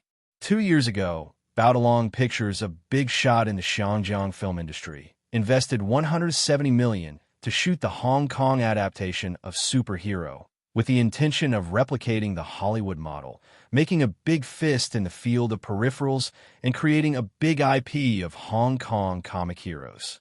It could be said to be ambitious. However, this Hong Kong blockbuster, with a total investment of more than 200 million plus the publicity costs, only earned 68 million in Hong Kong in the end. Including the domestic box office, it barely reached 300 million, a huge loss.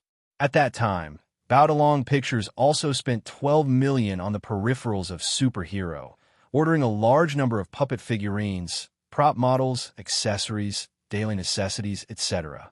In the end, the total sales in Xinjiang and the mainland was only 1 million. It should be known that the profit of movie peripherals was very high. The cost of a set of puppet figurines was 100, and the sales price was at least 300 or 400. Compared with the investment cost of 12 million, the 1 million sales was a huge loss.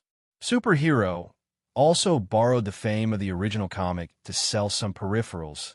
Otherwise, the loss would be even greater. In the end, Baodalong Pictures was forced to destroy a large number of backlog of finished products, becoming a joke in the industry. In fact, if it wasn't for Baodalong Pictures' overconfidence that led to a wrong prediction, the 1 million peripheral sales would still be possible, because most of the mainland and Xinjiang movies did not have any peripherals, and what they had were just cheap posters and the like. The example of Superhero also made people in the industry flinch from peripheral products. They watched Hollywood blockbusters eat meat. It became the most common phenomenon to be envious but not to do anything. Therefore, when everyone learned that a Chinese ghost story had sold 65 million yuan on the first day of its release, their first feeling was disbelief. They could not believe it at all. A Chinese ghost story was not a drama adapted from a popular manga, so it lacked a fan base. Although everyone was familiar with strange tales from a Chinese studio, this was a supernatural film, so it was not suitable for the genre. However, it was even more impossible to falsify the sales. First of all, Liu Chun Studio and Jiang Pictures did not have the ability to make the cinemas in Hong Kong cooperate with them to fabricate the sales figures. Second, it was completely unnecessary. This was because the sales of peripherals were not about buying ticket sales. Wouldn't spending money on their own peripherals be idiots? Therefore, when the news was confirmed to be true, everyone's second reaction was disbelief. It was unbelievable. But regardless of whether they believed it or not, the industry professionals' evaluation of a Chinese ghost story suddenly increased by a large margin. This movie was trending to be very popular. It was very simple. If the audience didn't like the movie to a certain extent, why would they be willing to spend money to buy peripheral products that were more expensive than the movie tickets? It had sold to 65 million yuan on the first day. How much could it sell in the 4-week release period? If Hong Kong could sell so much, how much could it sell in mainland China, which was Lu Chen's home ground? No one could make an accurate estimate. It was embarrassing to say more or less. Everyone had to admire Lu Chen. To sell so many peripherals, he had to first lay out so many goods and stock up. Lu Chen dared to spend money on peripherals that were regarded as forbidden areas by countless of his peers. Whether it was courage or confidence, they were undoubtedly very strong. And he had a high chance of winning the bet. This made more people turn their attention to a Chinese ghost story. Those in the industry who had been watching coldly from the sidelines or disdainful of the film had changed their minds. Many people even got someone to book tickets for a Chinese ghost story. No matter how much the advertisements in newspapers and websites were exaggerated, it was better to see it with one's own eyes. There are not many people I, Zhou Yi, truly admire in my life. Seeing Lu Chen, Zhou Yi said with great emotion, "Young Master Lu, you are definitely one of them." As soon as he got the first-day box office and peripheral sales data of a Chinese ghost story, the behind-the-scenes boss of Jiang Pictures could not sit still and personally went to the studio to look for Lu Chen. Zhou Yi was not a boring person, and in fact, Jiang Pictures was not the most important business under his name. However, this heavy sales data made him unable to remain calm. More than 2 million in sales of peripheral products. Thanks to policy factors, after the movies made by Hong Kong film companies were released in Hong Kong, they received a much higher share than their counterparts in the mainland, almost 50%. In other words, with a box office of 1 million yuan, the film company could get 500,000 yuan or more. This was one of the important reasons why so many film companies could survive even though the local market of Hong Kong was small. However, a 50% or 60% share of the box office was nothing compared to the profits of peripheral products. As a rather successful businessman, Zhou Yi was well versed in the ways of this. What made Zhou Yi feel ashamed was that when Lu Chen decided to invest a large amount of money in customizing the peripheral products of a Chinese ghost story, he was against it. He could learn from the mistakes of superhero. However, Lu Chen was stubborn and would rather invest all of his money than give up. In the end, Zhou Yi reluctantly agreed to Lu Chen's peripheral development plan out of consideration for maintaining the relationship between the two parties. He still had a knot in his heart. Now that he thought about it, if he had missed it at that time, he would probably regret it till his intestines turned green. "Boss Zhou, you flatter me." Lu Chen smiled and invited Zhou Yi to sit down for a chat. He asked his assistant, Li Zhen, to pour tea for the guests. Even if Zhou Yi did not come, he was prepared to talk to him. Zhou Yi said solemnly, "First of all, I came here to apologize to young Master Lu. As a partner, Jiang Pictures has not done its best in the past. Please forgive me." As he spoke, he actually stood up and bowed to Lu Chen to apologize. Lu Chen quickly stood up and said, "Boss Zhou, you're too kind. There's no need to do this. There's really no need."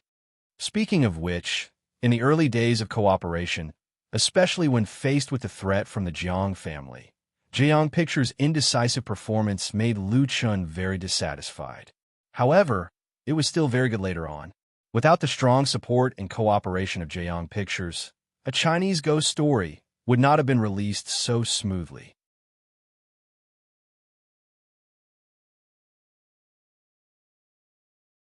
Chapter 558.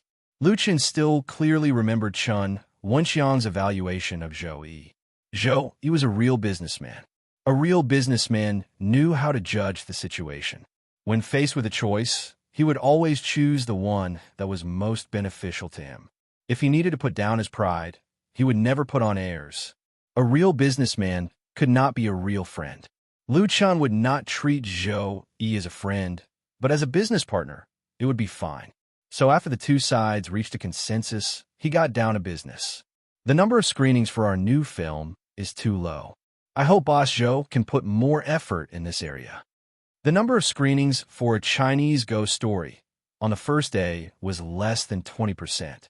It was not too bad, but it did not meet Liu Chen's expectations. It was the task of Jiayong Pictures to communicate with the cinemas in Hong Kong. Liu Chen's studio had just established itself in Hong Kong. It needed to expand its channels in all aspects. It lacked connections and resources in the industry, so it needed a partner like Jiayong Pictures. Zhou smiled and said, "Don't worry, young Master Liu. I believe that no cinema can ignore our results. I have already sent someone to discuss with Wanli and Duching. I believe it will not be a problem to increase the number of screenings." Wanli and Duching were the two major cinema chains in Hong Kong. They jointly owned more than 60% of the cinemas in Hong Kong and played an important role in Hong Kong's film industry. The famous Oriental Hollywood Theater was a big cinema under Wanli Cinema. Zhou said confidently, "Our number of screenings is not high now, mainly because The Painted Skin bought a share of the box office. But if Hagwon and Star Art can buy a week's box office, they can't buy a month's." Buying the box office was an unspoken rule in the industry. The rich and powerful often played it, but there must be a limit. The scale of Hong Kong's film market was small. Spending a few million could occupy a considerable share of screenings. But unless one was extremely willful, no one would throw money desperately into the water. In order to support The Painted Skin, Hagwon and Star Art bought the box office for 4 days in a row. In Zhou Yi's view, they were basically close to their limit. On the other hand, if this kind of cheating exceeded the limit, it would also attract public anger in the industry. If it went too far, no one would be willing to play. Therefore, Zhou was very certain that the high box office earnings of The Painted Skin would not last long. Once its true colors were revealed, it would be the day of A Chinese Ghost Story's strong counterattack. The cinema chains were not fools. They knew very well what was going on, so it was reasonable for them to increase the number of screenings for A Chinese Ghost Story in advance. Most importantly, the surprising peripheral sales of A Chinese Ghost Story were undoubtedly equivalent to stimulants. It was enough to stimulate the sensitive nerves of the cinema chains and make them make a wise choice. The truth was not unexpected. On February 22nd, the number of screenings for A Chinese Ghost Story in Hong Kong increased to 22, 67%. Many of the screenings were added on that day, and the box office exceeded the 4 million mark. The box office sales continued to rise amidst the exclamations of the industry, reaching 3.58 million. At the same time, Painted Skin, which had been holding on for a few days, finally showed its true signs of decline. On the 22nd, the box office earnings were only 3.1 million, completely behind A Chinese Ghost Story. This was more or less out of the expectations of the industry. Everyone had thought that in order to suppress A Chinese Ghost Story, The Painted Skin would continue to buy the box office for a few more days. They did not expect it to admit defeat so quickly. Then, insider news came out. It was said that because the real box office results were too bad, there was a serious disagreement between Huaguan Pictures and Star Art Entertainment. Not to mention continuing to buy the box office, even publicity was facing problems. In just 2 days, A Chinese Ghost Story had completed a beautiful counterattack and was showing signs of soaring. On the internet, a large number of netizens' comments about A Chinese Ghost Story emerged, including many articles by film critics. Wang Dong was one of them. As an independent film critic, Wang Dong had a habit of writing film reviews. He would not publish his own film reviews before the official release of the movie, even if he had watched the premiere in advance. A Chinese Ghost Story was no exception. After Wang Dong was invited to attend the premiere of A Chinese Ghost Story, he wrote a film review article, but it was not until 2 days after the official release of the movie that he published it on his blog. When I first watched A Chinese Ghost Story, I thought that it was a fantasy ghost movie similar to Painted Skin. I even mocked the filmmakers of today for not having any creativity. They changed the story in strange tales from a Chinese studio, added some celebrities' faces and special effects, and then brought it to the table to fool the audience. It was really boring. However, after watching the movie, I realized that although they were both based on strange tales from a Chinese studio, A Chinese Ghost Story and Painted Skin were works of completely different levels. The two could not be compared at all. A Chinese Ghost Story is so much better than Painted Skin. Dressed in a coarse green robe, a shabby little hat, and a pair of worn cloth shoes, this was the image that the protagonist, Ning Kai-chun, gave to everyone. Life was full of misfortunes. He had a youthful talent, but there was no place for him to use it. As a result, he was ridiculed by the peddlers who sold paintings as having high taste but low status. But even so, he did not lose the loveliness that was in his bones. He was naive, pedantic, but also affectionate, positive, and optimistic. He was born at the wrong time, but he did not feel depressed at all. As for Nie Xiaoqian, she was a ghost who died in a foreign land. She was a female ghost who lived in a barren mountain and specialized in sucking the essence of young men. But this was not her intention. Every time she hurt a passerby, her heart would be tortured by endless self-blame and grief. She was beautiful and kind, although she was forced by the despotic power of the tree fairy, and although all the demons and ghosts around her were bloodthirsty, she still held on to her conscience alone. She was unique in that dirty and dark world. The meeting of the male and female protagonists was an accident, but it was also fate. A poignant love story connected the whole movie. Even if the ending was not perfect, it was still very touching. The plot of the whole movie was compact, the story was exciting, and the soundtrack and theme song were first class. There is another character in the movie that left a deep impression, and that was Yin Qixia. He was a little crazy and a little drunk. He was heroic and slayed demons. His laughter and curses were almost humorous, showing us the profound skills of an experienced actor. I dare to say that A Chinese Ghost Story will become a classic among ghost movies. Wang Dong's long review blog post was more than 2,000 words long. It was the longest film review he had ever written. It could be said that it was full of praises. The whole post was full of praises, making people wonder if he had received some benefits from the film producer. However, anyone who had seen A Chinese Ghost Story would not have such doubts.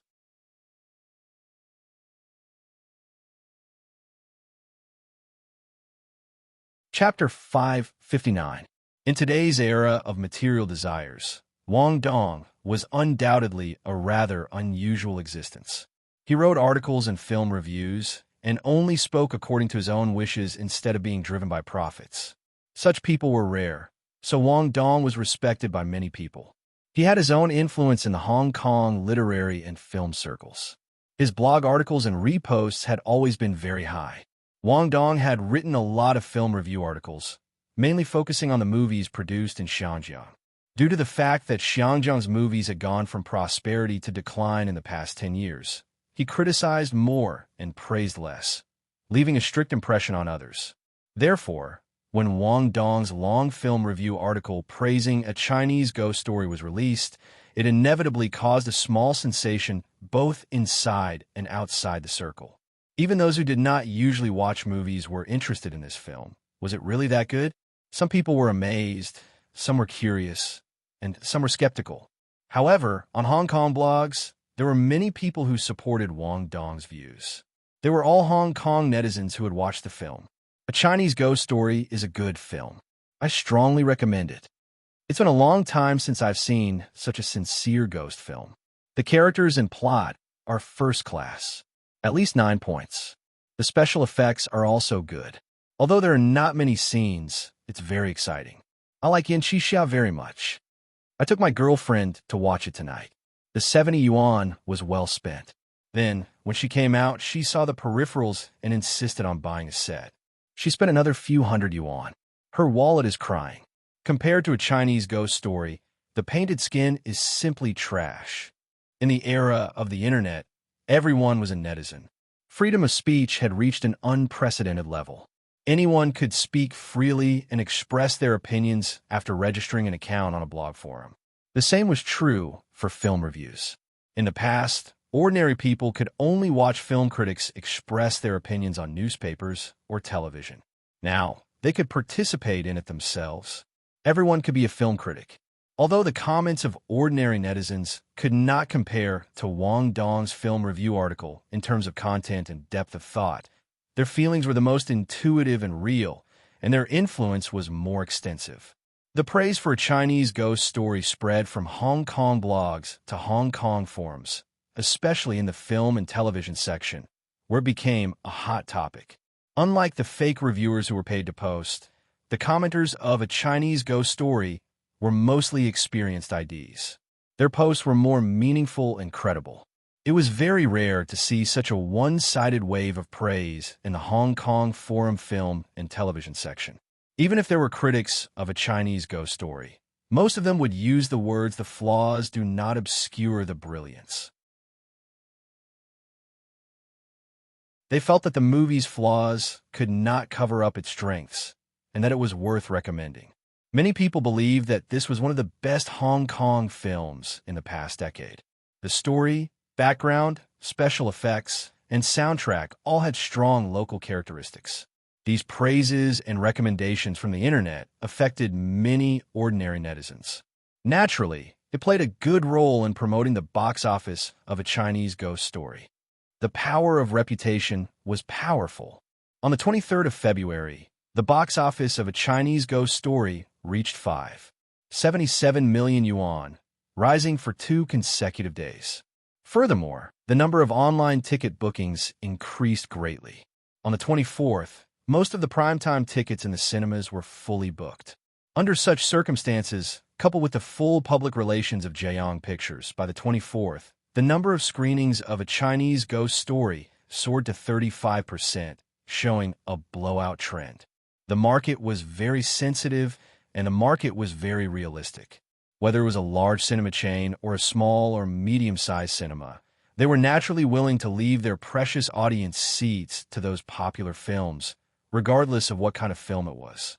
Not only did A Chinese Ghost Story have excellent box office sales, but it also had a good reputation. It was also a Hong Kong co-production, and the peripheral products were also very popular. In the eyes of the cinemas, it was like a hen that laid golden eggs. In the past, the shops in the cinemas sold Hollywood blockbusters. Although they sold very well, the cost of these peripherals was very high, and the profit left for the cinemas and cinemas was low.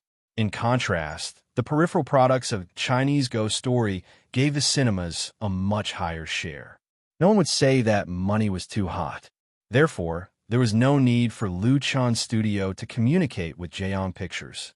Many cinemas took the initiative to place the peripheral products of Chinese Ghost Story in the most conspicuous position, and also put up large advertisements so that the audience would not ignore it.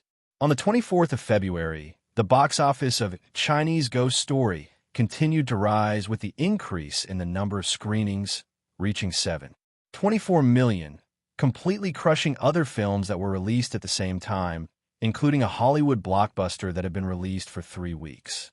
A Chinese Ghost Story was popular, and it was going to be very popular.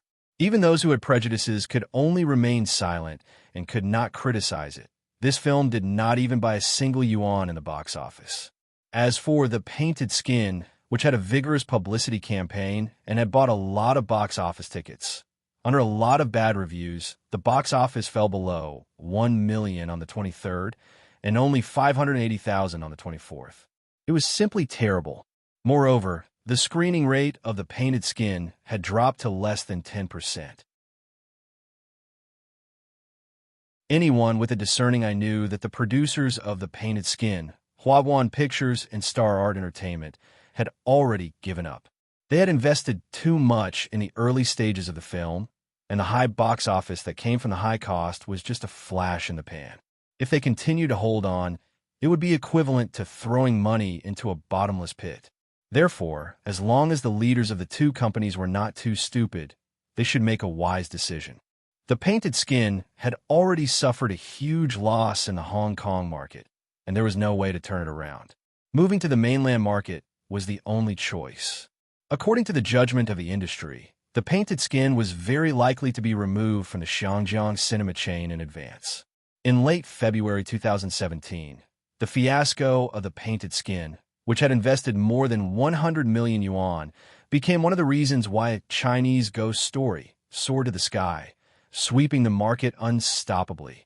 On Monday, the 27th of February, the official blog of A Chinese Ghost Story in Hong Kong announced that the film had accumulated a box office of 45 million in 6 days, becoming the well-deserved box office champion. It had also greatly broken the previous record set by The Painted Skin. In addition to the extremely beautiful box office, A Chinese Ghost Story also sold another 24 million yuan of peripheral products. The former was fine, but the latter was simply blinding the eyes of the people in the industry. This kind of peripheral sales was completely not inferior to many Hollywood blockbusters. How much was the investment for A Chinese Ghost Story? It was only 30 million yuan. After a week of screening, it would almost recover its cost. After that, it would all be profitable, and there was an even larger mainland market. Therefore, many Xinjiang film companies were envious and planned to follow the trend to make a profit.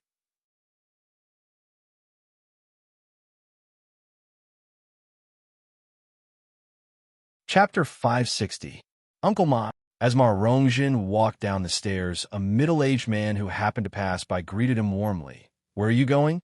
Have you had dinner?" Ma Rongjin nodded and said, "There's a party tonight. I'm going now. It must be in a high-end hotel." The middle-aged man said in an exaggerated tone, "You are a big star now. You won't be staying here for long, right? You will definitely stay in a hotel every day in the future. Grandma will be blessed."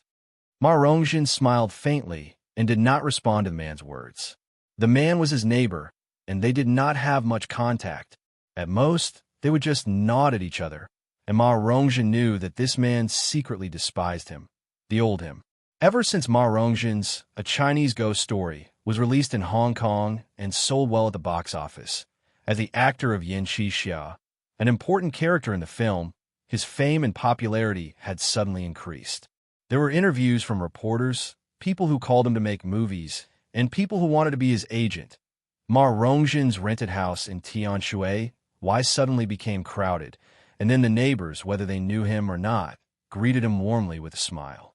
There were many neighbors who knew Ma Rongjin in the past, but few of them were so friendly and enthusiastic. Usually when people talked about him, they said that his wife cheated on him, his career was ruined, and he could only be laughed at. Now that he had turned over a new leaf, everything had become different. The fickleness of human nature and the fickleness of the world were nothing more than this. After experiencing prosperity, vanity, and wandering, Ma Rongjin had long been indifferent, and he did not let it get to his head. After a few polite words, he turned around and was ready to leave. Tonight, Lu Chin Studio and Jiang Pictures would hold a celebration party at the Shangri-La Hotel to celebrate the box office of A Chinese Ghost Story, breaking 50 million, and Ma Rongjin would definitely attend. Just then, a black Mercedes-Benz steadily stopped beside him. Ma Rongjin could not help but be surprised. Tianshui, where he rented, was the civilian area of Hong Kong. The urban construction and environment could not be compared with the prosperous commercial area at all. There were privately built houses everywhere, and the narrow streets were filled with sewage and garbage. A luxury Mercedes-Benz worth millions appearing here was like winning the lottery. The next moment, the window of the back seat of the Mercedes-Benz rolled down, and a fat head popped out. "Brother Ma." Ma Rongjin was stunned. She took a closer look and recognized the man. Boss Gao. Ma Rongjin had been in the industry for decades. Back then, he had also been famous. He knew many people in and out of the industry. Although he did not have much contact with them after he died, he did not lose his memory.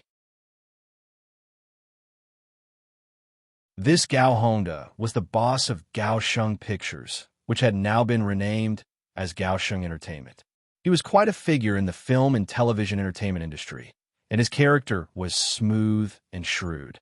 Ma Rongjin had acted in a movie produced by Kaohsiung Pictures in the past, and the box office was not bad. Because of that, he became friends with Gao Honda. However, when he was down and out, he wanted to ask Gao Honda for help, but he was rejected by the other party. Now that she saw Gao Honda again, Ma Rongjin couldn't help but recall her past and became a little absent-minded. Gao Honda opened the car door and got out. He patted Ma Rongjin's shoulder with a smile and said in the tone of an old friend, "We haven't seen each other for more than 10 years, right? I can't believe you still remember me." Ma Rongjin was awakened by Gao Honda's pat. She smiled faintly and said, "It has been 10 years." He was really very emotional in his heart. If it was a narrow-minded person who had experienced the same experience as Ma Rongjin, he would definitely not have a good face to Gao Honda. Maybe he would have ridiculed a few words to vent the resentment of being rejected.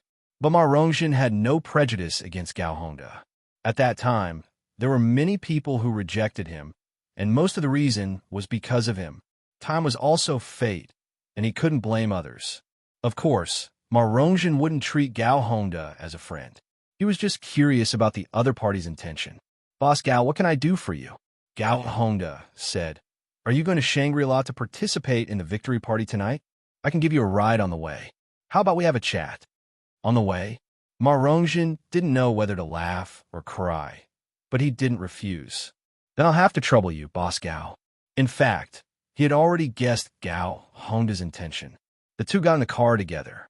The Mercedes-Benz started again and slowly drove out of the narrow alley. The middle-aged neighbor looked at the luxury car in the distance with great envy and spat on the ground. Who would have thought that Ma Rongjin, who was so miserable that he couldn't afford to eat meat, had turned his life around? In the car, Gao Honda looked out through the window and said, "Brother Ma, you've been wronged all these years. Now you've finally seen the light. Why do you still live here?" Ma Rongjin smiled and didn't say anything. Seeing that Ma Rongjin didn't fall for the trap, Gao Honda said straightforwardly, "Brother Ma, Luchan Studio doesn't pay you well, does it? I have a movie that's about to start shooting. How about you help me? We could talk about the pay." Sure enough, it was as expected. Ma Rongjin wasn't surprised at all. Gao Honda wasn't the first to ask him to shoot a movie.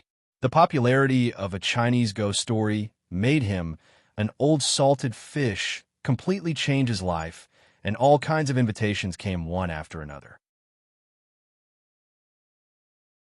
After thinking about it, Ma Rongjin said sincerely, "Boss Gao, I can't answer you for the time being. Why don't we make an appointment to talk about it?" This was Ma Rongjin's tactfulness and sophistication. He didn't care about the grudges of the past, and he wouldn't sell himself out with a few words. It was best to let the agent talk about the pay and other things. A brilliant agent could guarantee the interests of the artist to the greatest extent. Although Ma Rongjin didn't have an agent now, with his current reputation, it wasn't difficult to find a reliable one. Another reason why Ma Rongjin didn't want to agree rashly was that he didn't know if Luchan needed him. If Luchan had a new movie for him to shoot, he would be willing to do it even if he didn't have a penny. It was because he was used to the fickleness of the world that he understood how difficult it was to help in times of need. Gao Honda also didn't expect to settle Ma Rongjin with a few words. However, since the latter didn't refuse on the spot, it meant that there was a possibility of cooperation. It was just a matter of how much the price was. As long as it was worth the price, Boss Gao wasn't afraid of spending money. He smiled and agreed, "No problem." The two of them chatted and laughed, talking about interesting anecdotes in the circle, as if they were old friends who hadn't seen each other for many years. The Mercedes-Benz drove out of the alley and entered the main road, then immediately merged into the rolling traffic. Hong Kong was shrouded in the night, and the lights were blurred.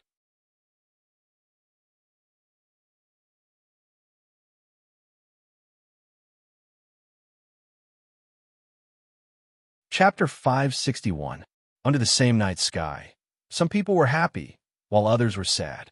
Although it was already past 7 o'clock in the evening, there were still many employees working overtime in the Xiangjiang branch of Huawan Pictures in Shangwan. The office area was shrouded in an invisible, depressing atmosphere. Everyone was cautious, and even the strength of their typing became much softer, as if hitting the key points would bring disaster. This kind of low pressure lasted in the company for a few days. However, a week ago, the situation was completely different. The box office of Painted Skin, produced by Huawan Pictures and Star Art Entertainment, crushed its competitors. It could be said that it was incomparably glorious, and they held a celebration party early. At that time, the atmosphere in the office was very relaxed, and everyone was full of energy. The common goal was to make the box office of Painted Skin break the 100 million mark in Hong Kong, and then pursue the victory to the mainland. But who would have thought that in just a few days, the situation would take a turn for the worse? The box office of Painted Skin dropped so much that it made people vomit blood, and the market reputation was terrible. Not to mention breaking 100 million, even breaking 50 million was already an extravagant hope. Such a situation of ups and downs really made people a loss. Many employees even became confused because of this. They didn't know how long they could work in this job. Would Huaguan Pictures, which had suffered a crushing defeat, withdraw from Hong Kong? In fact, the same question was being asked to Cui Xingxian, the head of Huaguan Pictures. Huaguan Pictures was one of the first mainland film companies to enter Hong Kong after the new film policy was introduced in Hong Kong. At that time, Cui Xingxian was ambitious, and together with Star Art Entertainment, they set up a project to shoot Painted Skin in the shortest time possible, intending to cut the biggest piece of this extremely tempting cake. Painted Skin invested more than 100 million, and Cui Xingxian's goal was to win 1 billion in the global box office, which was the first shot of Huaguan Pictures south to Hong Kong. But the first step of his ambitious plan was hit hard. On the surface, the box office of Painted Skin was already quite good, and it once broke the weekly box office record of Hong Kong-produced, co-produced films in Hong Kong. But outsiders might not know, but Cui Xingxian himself knew very well that behind the box office of Painted Skin, there was a huge investment in advertising and a lot of marketing expenses. Calculating the cost, Hong Kong's box office share was not enough to make up for the investment in advertising and marketing, not to mention the cost of shooting and production. It was a total loss. Huaguan Pictures was a big company, and they could afford to lose tens of millions of yuan. However, their partner, Star Art Entertainment, couldn't take it. The two parties had serious disagreements on the follow-up publicity of the movie, and they almost broke up. Cui Xingxian recalled how mean and stingy the general manager of Star Art Entertainment had been during their last meeting. He was so angry that he wanted to smash the ashtray on the table into the general manager's face. It was a fatal blow. When Cui Xingxian first came to Xianjiang, he met a master at a gathering of his friends. The master told him that recently there was an evil spirit in his life, and if he offended it, he would definitely hide it. At that time, Cui Xingxian dismissed it with a laugh. Only now did he realize that this master was truly capable. His Sha was undoubtedly Lu Chun. When he thought of Lu Chun again, Cui Xingxian gnashed his teeth in hatred. This brat who had suddenly popped out of nowhere had not only snatched away the beautiful woman he had once pursued, but had also become a stumbling block in the development of Huaguan Pictures. He had caused him to suffer a huge setback. However, Cui Xingxian could not do anything to Lu Chun. Lu Chun had the support of the Li family, and Cui Xingxian could not afford to offend him. His plot failed, and he fought head-on, and the result was that he was utterly defeated. Lu Chun was simply his nemesis. Sitting in the office, Cui Xingxian became more and more annoyed the more he thought about it. He could not help but pull off his tie to let his breathing become smoother. Then, he habitually held the mouse and opened the Hong Kong news website. As soon as he opened the website, a news pop-up window instantly popped up. A Chinese ghost stories box office broke 500 million, and stars gathered at Shangri-La Hotel to celebrate. F***CK. Cui Xingxian finally lost control of his emotions. He grabbed the mouse and smashed it against the wall. Bang! Accompanied by a crisp sound, the expensive Bluetooth mouse broke into pieces on the spot and died. The secretary, sitting in the outer room across the wall, was shocked. She secretly turned her head to look at the closed office door, and her heart was extremely conflicted. Should she go in and ask? Recently, the boss's temper was getting worse, and she was worried that she would become a tool to vent his anger. Cui Xingxian, who had smashed the mouse, finally calmed down a little. He pressed the internal contact button on the phone and asked the secretary to find him a new mouse. He gritted his teeth and secretly swore. Lu Chun, I'll let you be happy this time, we'll see. Unlike in Hong Kong, Huawan Pictures' home ground was still in China, and the painted skin had not lost yet. Cui Xingxian's resentment was so strong that even Lu Chun, who was in the banquet hall of Shangri-La Hotel, felt a chill. What's wrong? Chun Fer, who was beside Lu Chun, saw him shiver and asked with concern, Did you catch a cold? Lu Chun rubbed his nose and smiled. No, I suddenly felt a little cold. Still cold? Chun Fer looked around and said with a smile, It's already lively enough tonight. A Chinese ghost story had been released for 7 days, and the box office had exceeded 50 million yuan. It was a matter of course to hold a celebration party. This time, under the strong request of Jiayong Pictures, it was especially grand. In Hong Kong, it was a tradition to hold a celebration party for a movie success. It was also a kind of publicity, or more accurately, a means of showing off. Therefore, the organizers had to invite all kinds of media and guests from all walks of life to come. In this world, there were very few people who would offer timely help, but there were countless people who would add flowers to the brocade. Lu Chun's studio and Jiayong Pictures sent out invitations. Those who received the invitation, unless they really could not come, would attend in person or send someone to attend. Lu Chun's friends in the Xiangjiang entertainment circle all came to support. Lu Gangsheng could not attend because he was performing in the mainland, but he specially called to congratulate Lu Chun. Therefore, there were many guests in the large banquet hall of Shangri-La Hotel, and well-dressed gentlemen and ladies gathered in groups, making it a real place for fame and fortune. And as the protagonists of this celebration banquet, Lu Chun and Chun Fei undoubtedly got too much attention. The two were the focus of attention wherever they were. There were countless people who came over to chat with each other, whether they knew each other or not. Lu Chun actually did not like this kind of social interaction very much. But if Lu Chun's studio wanted to develop and grow in Hong Kong, it was very necessary to expand the network of people in the circle. This was probably the so-called, in the pugilistic world, people can't help themselves. Of course, many people would envy this kind of can't help themselves, which they pursued but could not get.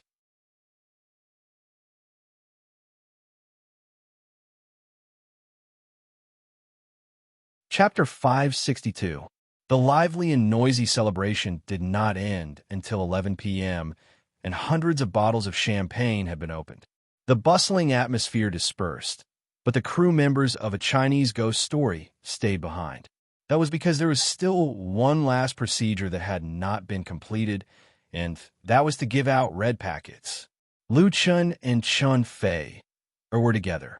The latter carried a heavy bag and then sent red packets that had already been sealed to every crew member, including the director, assistant director, stage manager, cameraman, lighting technician, art designer. Of course, the most important actors were also there.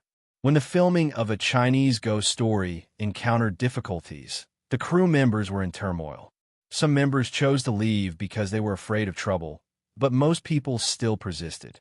Lu Chun promised them that after A Chinese Ghost Story was released, he would give 10% of the Hong Kong box office to all the crew members to thank them for their unrelenting support and hard work. Although there was still a long time before A Chinese Ghost Story would be released in Hong Kong, Lu Chun had a good reason to use this celebration to distribute a portion of the rewards to everyone in advance. Thank you, young Master Lu. Thank you, boss. Thank you, Lady Boss. The crew members who received the red packets were all beaming with joy. All of them could not wait to open the envelopes, and the banquet hall was filled with an extremely happy atmosphere. Ma Rongjin also received his own reward. When he took on the role of Yan Qixia, he was extremely down and out.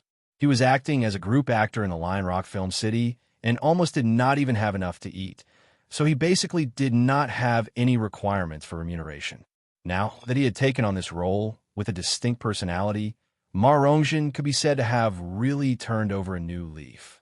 Other people took the initiative to approach him and offered him remuneration that was dozens of times higher than what he had received at that time.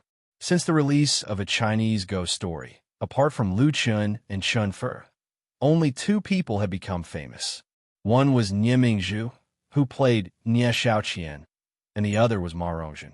After many children were taken by their families to watch a Chinese ghost story, Yin Qixia was the only one who left the deepest impression on them. When they went home and played with their peers, it became very cool for them to wave the Dharma artifacts they had bought and shout, "Heaven and earth are infinite, and the universe is infinite." In the shops around the cinema, Yin Qixia's doll was selling like hotcakes. The sword and talismans that accompanied it were also selling like hotcakes. Therefore, it went without saying that he received the biggest red packet that night. After seeing the amount on the check, Ma Rongzhen's feelings were really indescribable. His hand holding the check was trembling slightly. It wasn't that Ma Rongzhen had never seen money before. When he was in the limelight, his personal salary was as high as a few million. This check wasn't considered much. Now, Ma Rongzhen was renting a shabby house in Tianshui. The monthly rent of 1,000 yuan was enough for him to make ends meet. This check was enough for him to move to Kowloon, new territories, and settle down. He no longer needed to worry about making a living.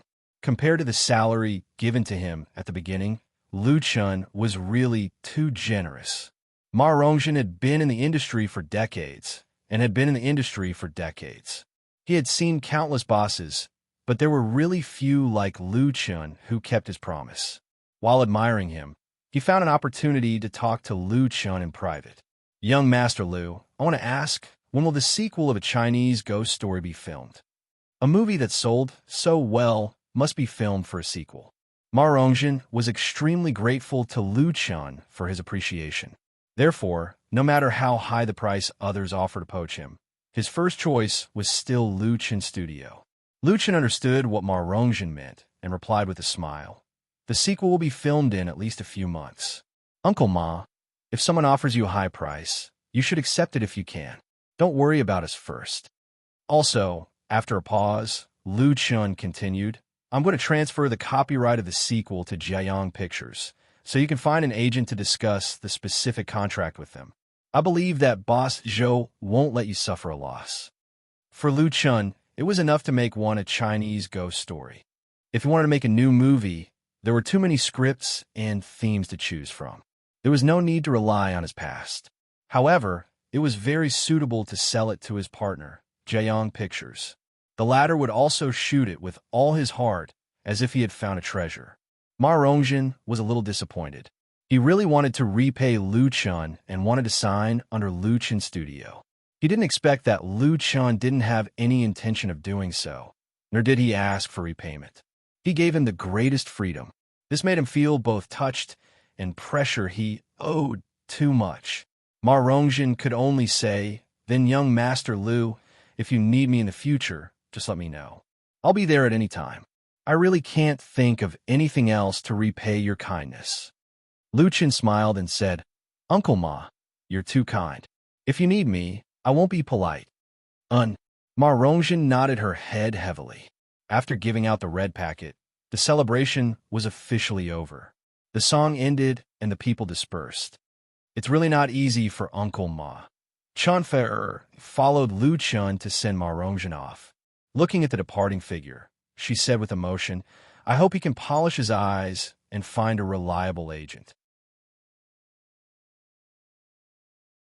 It was common for star artists to be cheated by their agents, but it was rare for them to be cheated to the extent of Ma Rongzhen's original agent. Although the other party eventually suffered retribution, Ma Rongzhen was also unable to recover from the setback and wasted more than 10 years. "He probably wants to sign with you, right?" In response to Chun Fei's speculation, Lu Chun nodded and said he should have such an idea. Unfortunately, his image has been fixed, and he will only play a supporting role in the future. Lu Chun knew very well that for Ma Rongzhen, Yin Qixia was undoubtedly the peak of his acting career, and there was no possibility of surpassing in the future. In the future, it would be difficult for him to get rid of the impression that this character left on the audience. Although Lu Chun recommended Ma Rongzhen to sign under Jiayang Pictures, this was his best choice. "Lu Chun." While the two were talking, a pleasant voice came from behind.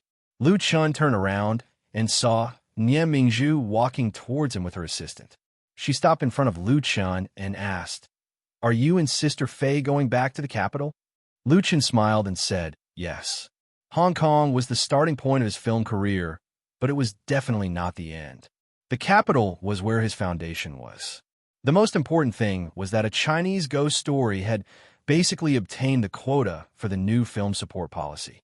Therefore, it was time to return to the mainland to launch a new publicity plan. Nian Mingzhu turned her face and asked, "If I also go to the capital, will you welcome me?" Lu Chun and Chun Fei looked at each other and smiled. They replied in unison, "Welcome."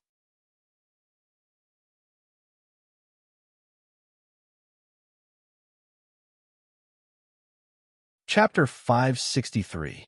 Hong Kong's new film support policy, which was also known as the Hong Kong Film Revitalization Support Plan, was released in 2016.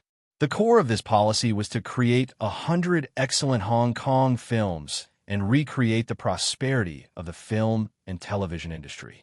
The Hong Kong government had set a special budget for this and reached a cooperation agreement with the relevant domestic departments to recommend 20 Hong Kong films, including Sino-Hong Kong co-productions, to be released in the mainland every year. This was the so-called Green Channel for Hong Kong films.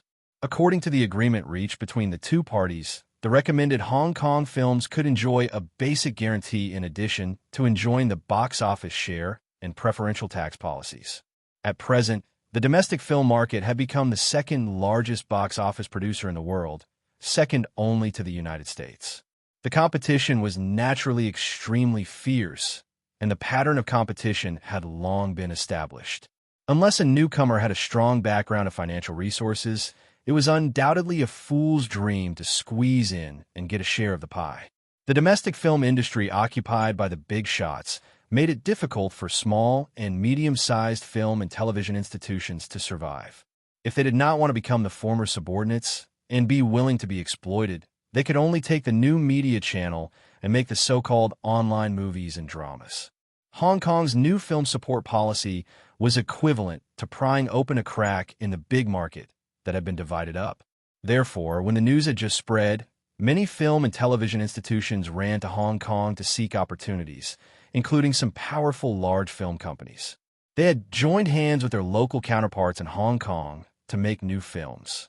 In the end, 178 Hong Kong films co-productions applied to the Hong Kong government's designated review agency, the Hong Kong Film Association, for a quota. Among them, 120 passed the preliminary review. 120 films competed for 20 spots, and the ratio was 6-1. The competition could be said to be cruel, but no matter how cruel it was, as the best box office performance and the best reputation in Hong Kong at the beginning of 2017, a Chinese ghost story had already firmly locked in a spot. Even if the final list had not been officially released, there was basically no objection in the industry. The reason was simple. If a Chinese ghost story was not qualified, which film was more qualified? If the Hong Kong Film Association really blocked a Chinese ghost story at the door, the so-called new policy would be a joke. Of course, Lu Chun would not be complacent because of this. He had done all the work that needed to be done, and then he would focus his work back on China. Getting the quota did not mean that everything was fine. There was still a lot of work to be done for a Chinese ghost story to be released in the country. For example, the most crucial aspect was the cinema chain. The time and slot of the screening were all important factors that affected the box office, as well as publicity and marketing. For example, according to the agreement, Hong Kong films that were screened in the major cinemas in the country through the Green Channel had to ensure a 10% shooting rate in the first week, but there was no specific date or time period specified, so there were many tricks that could be played. Some unscrupulous cinemas would even steal the box office. Therefore, after the celebration party, Lu Chun entrusted the work of Hong Kong studio to Wan Xiaoquan and Chun Wenxiang, and he flew back to China with Chun Fei to preside over the overall situation. The domestic market was the main battlefield for a Chinese ghost story. However, on the flight on March 1st, the two of them did not directly return to Beijing. Instead, they first flew to Hangzhou. I've been looking forward to it, and you two are finally here. It was Tian who picked up the plane at Hangzhou International Airport. As soon as she saw Lu Chun and Chun Fei coming out of the VIP passage, the former beautiful host of Zhidong TV station complained, "You too. Don't you want to be friends anymore?" Chun Fei was amused by her resentful look. He hugged Tian and said with a smile, "Aren't we here now? I'll take good care of you tonight." "Damn it." Tian pinched Chun Fei with a red face and secretly glanced at Lu Chun next to her. The two hadn't seen each other for a while, and when they met, they seemed to have endless things to talk about. Lu Chun carried big and small bags and said with a wry smile, "Two beauties, can we go back and talk?" It was Tian who drove the car back. They first went back to her home in Hangzhou and settled down. After lunch, they went to Tian's media company together. The full name of Tian's media company was Star Factory Media Company, Limited. The name Star Factory was given by Lu Chun. In fact, the establishment of this media company was also his suggestion. In addition, Star Factory had Lu Chun and Chun Fei's share investment. This company was co-founded by the three of them. It was just that Lu Chun and Chun Fei had no time to manage the business. They only invested in the early stage of the company's startup, registered, selected sites, recruited employees, prepared projects, and so on. Tian was completely busy alone. The first project of Star Factory was called The Voice of China. It was in May of last year that Tian had the idea to quit and start business. Lu Chun also provided her with the idea of The Voice of China in May, but Star Factory Media was not officially established until July. Then Tian began to recruit people to set up a project team.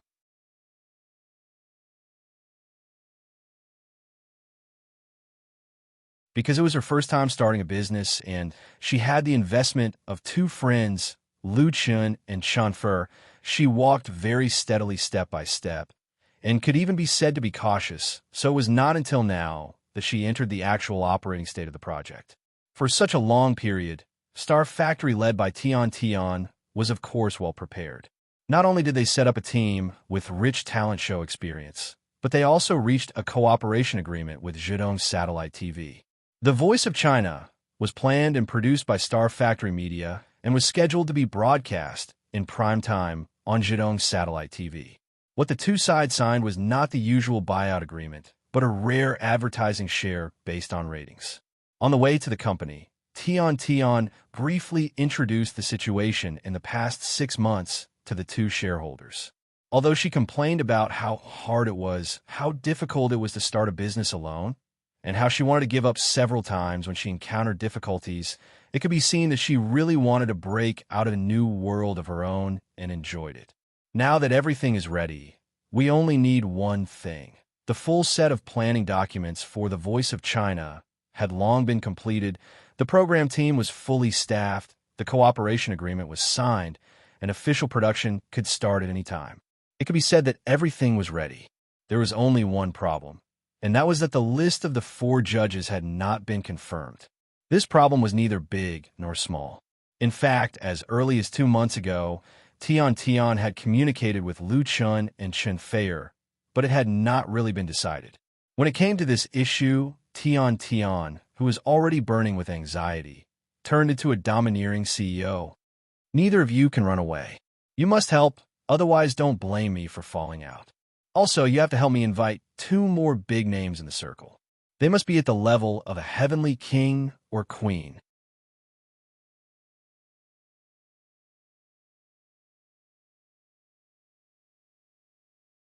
Chapter 564. Since the popularity of reality talent shows, there have been a lot of talent shows conducted by various domestic TV stations in recent years. Some have been a great success, while others have had little impact.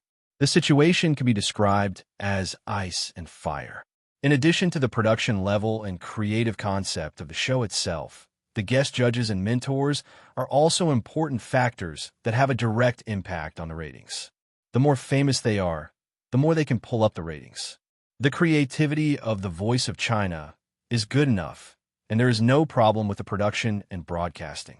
The choice of mentors has become one of the keys to the success or failure of the show, so Tian attaches great importance to it. Chun Fei wondered, didn't I ask you to contact Big Brother Tan?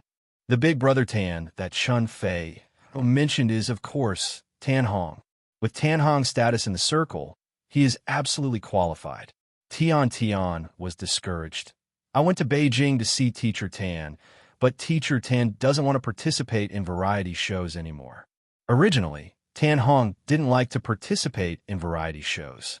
The last time he served as a judge of Singing China, it was entirely because of human relations.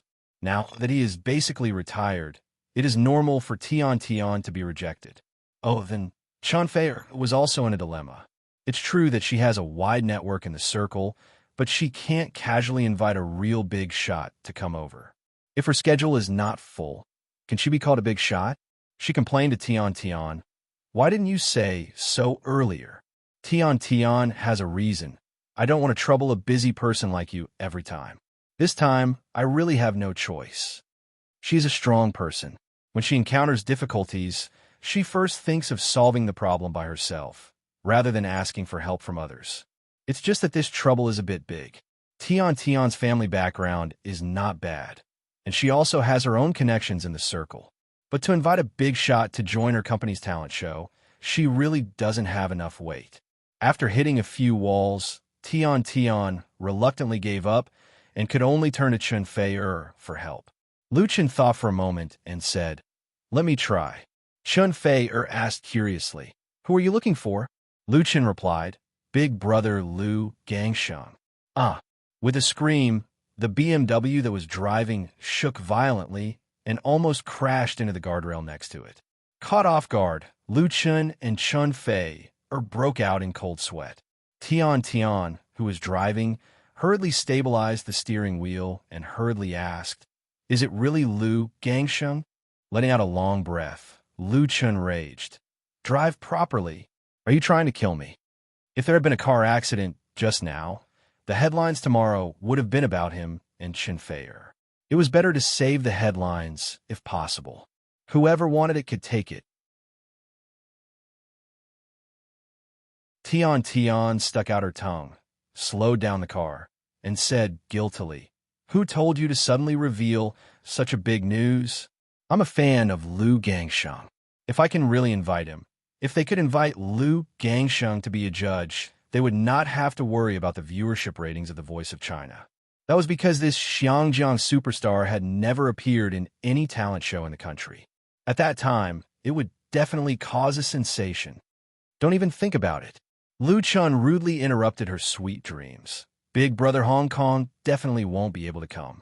I want to ask him to help me ask around and see if we can invite a Xiangjiang senior to participate. Of the 4 mentors of China's Voice, he and Chun Fei already had 2 seats each. It would undoubtedly be more appropriate to invite another Xiangjiang singer. Xiangjiang's pop music was irreplaceable in the Chinese music industry. Oh, Tian shut her mouth, feeling a little wronged. Chun Fei could not bear to see this and pushed Lu Chen, who did not know how to be gentle with the fairer sex. "Then you should contact Big Brother Hong Kong." Lu Chen nodded and took out his phone to call Lu Gangsheng. He contacted the other party's private number, which could only be reached by the number in his address book. After a while, the call connected and Lu Gangsheng's unique voice came through the phone. "Lu Chen, hello, Big Brother Hong Kong." Lu Chen hurriedly greeted him, exchanged a few words with the Heavenly King superstar, and then explained his purpose of coming. Tian was a little resentful after being scolded by Lu Chen just now, but when she heard that Lu Chen was talking to Lu Gangsheng, she could not help but prick up her ears, looking like she was itching to hear it. Lu Chen and Lu Gangsheng chatted for a few minutes before ending the conversation. Chun Fei asked, "What did he say?" This was also the question that Tian was most concerned about. Lu Gangsheng could not hope for too much, but it would be great to be able to invite a big shot from Xiangjiang's pop music industry. Lu Chen said, "Big Brother Hong Kong is willing to help and asked me to wait for news. It should be very soon." Chun Fei smiled and said, "That's good." If Lu Gangsheng came forward, basically no one in Xiangjiang's entertainment industry would refuse to give him face, unless they really had no time or schedule to come to the mainland to participate in the program. This superstar was also a warm-hearted person. After agreeing to help, he was very efficient. Tian's car had just been parked in the parking lot downstairs of her company when she called Lu Chen's cell phone. "Well, thank you, Brother Sheng. Thank you so much." After ending the call again, Lu Chen's expression was a little strange. Chen Feier asked with concern, "What's wrong? Is there any trouble?" Lu Chen shook his head and said, "Big Brother Hong Kong helped us invite a mentor." Tian finally couldn't help asking, "Who is it?" Lu Chen smiled and said, "Guess." Chen Feier rolled his eyes at him and said angrily, "How can we guess? Hong Kong's pop music once had an extremely glorious period. At that time, a large number of excellent singers emerged, and there were at least dozens of them who were well known to the mainland fans." Lu Chen did not keep them in suspense and directly revealed the answer. "It's Sister Shi Fang." This time, Chen Feier and Tian exclaimed together. Fortunately, they were not driving. Chen Feier was surprised, while Tian was pleasantly surprised. Never in their wildest dreams did they expect that Lu Gangsheng would actually invite Shi Fang.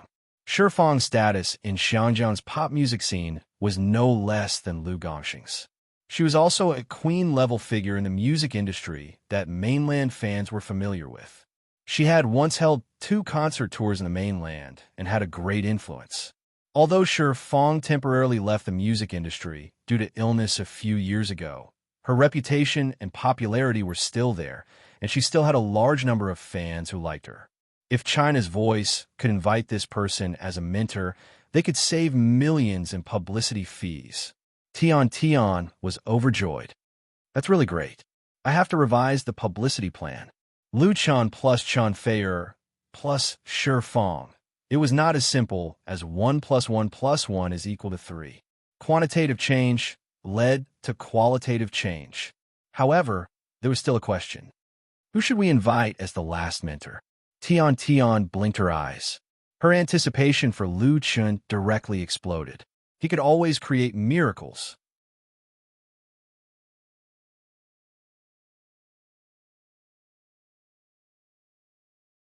Chapter 565. Who will be the last mentor? Big eyes blinked. Tian's innocent and expectant look made Lu Chen speechless. Wasn't it enough to invite a real big shot? Chen Feier grinned. Lu Chen had a feeling that he had dug a hole and fell into it. So he simply helped her to the end. "I'll make another call."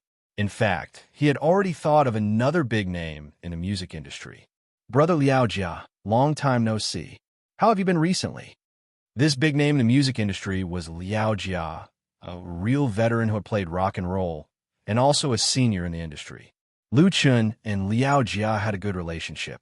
When they were in Beijing, the latter often called Lu Chen to invite him to drink. But friendship was friendship, and Lu Chen was not completely sure that he could invite this old guy with a strong personality, because Liao Jia was disdainful of the popular entertainment variety shows in China. Who told him to give Tian an idea to open a company and invest in it? Liao Jia was very dissatisfied. "Brother Lu Chen, if you have something to say, just say it. Do we need to play this game?" Lu Chen said with a smile. "Then I'll say it directly. I have a friend who's going to make a singing reality show. For mentors are still missing one, so I'm looking for you." F***CK. Liao Jia scolded and asked, "Who are the other 3? When Lu Chen heard that there was hope, he quickly replied, "Me, Feier, and Shi Fang." "Shi Fang?" Across the phone, Lu Chen could also feel Liao Jia's surprise. "Shi Fang from Hong Kong?" "Yes," said Lu Chen. "Brother Lu Gangsheng introduced me." F***CK. Liao Jia scolded again. "They're getting bigger and bigger now." Lu Chen asked, "Brother Liao Jia, can you come?" Liao Jia said, "Count me in. By the way, who is your friend?" Lu Chen explained, "Her name is Tian. She used to be a host at Zhidong TV station. She resigned to open a new company." F***CK, F***CK, F***CK. Liao Jia cursed. "I know. Isn't it the beauty you saved last time?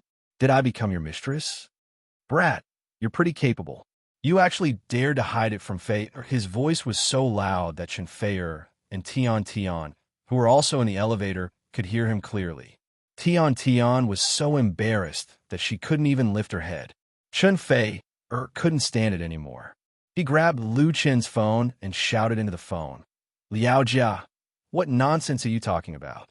This company is owned by the three of us." She instantly transformed into a boss queen and harshly scolded Liao Jia. When the elevator reached the top floor and the door opened, Chen Feier returned the phone to Lu Chen. "Hello." Liao Jia was still there, but he seemed to have suffered quite a blow. His voice was much softer. "Got it. Get someone to contact my manager to set up a schedule. Also, there's something else." He seemed to be a little embarrassed to say it. Lu Chen stood at the door of the elevator and said with a smile, "Brother Liao, if you have something to say, just say it. Do we need to play this game?" F***CK. Liao Jia's scolding was out of breath, but he still said, "Are you going to shoot a TV series this year? I want to roll." The two TV series, Autumn in My Heart and Full House of Romance, starring Lu Chen and Chen Feier, won extremely high ratings in China and South Korea and became the new benchmark of domestic TV series. Among them, Autumn in My Heart was currently popular in Hong Kong, Taiwan, Australia, and several Southeast Asian countries, and became the #1 in the ratings. The overseas copyright of Full House of Romance therefore became popular and was fought over by many TV stations. With the success of these two TV series, Lu Chen's studio became a shining star in the film and television circle.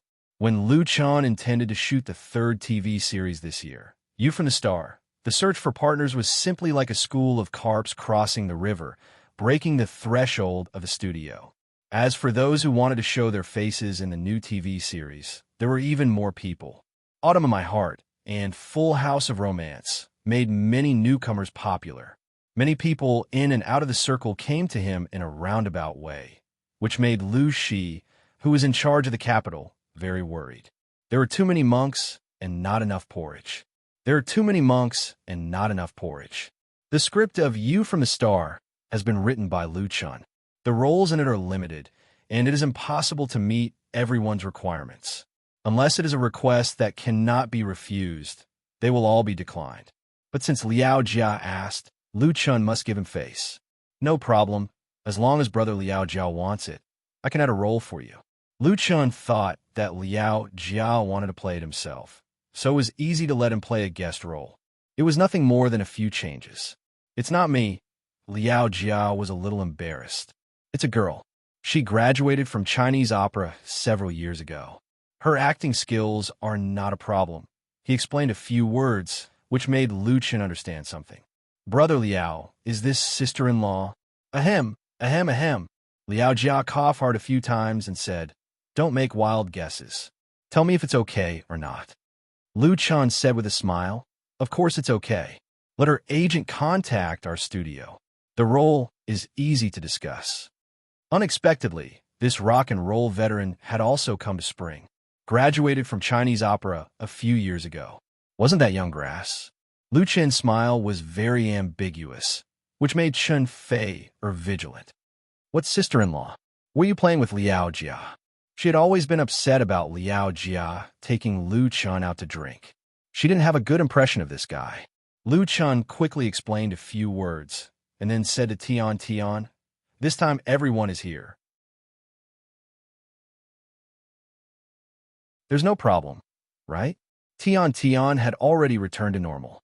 She said with a smile, "There's no problem at all."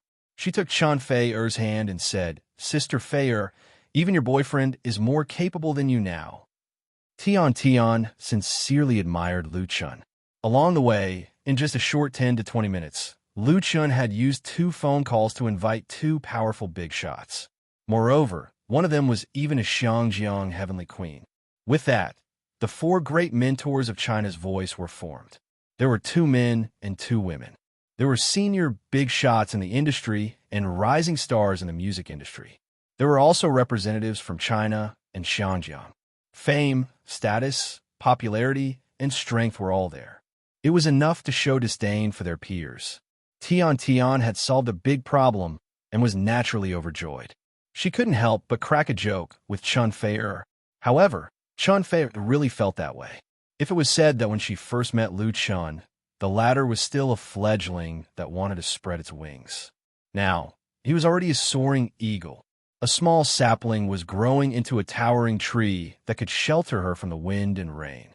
Right at that moment, Tian Tian pushed open the glass door in front of her and said with a sweet smile, "Welcome to our company, two major shareholders." On the adjacent light gray wall, the metal logo of Star Factory shone brightly under the spotlight.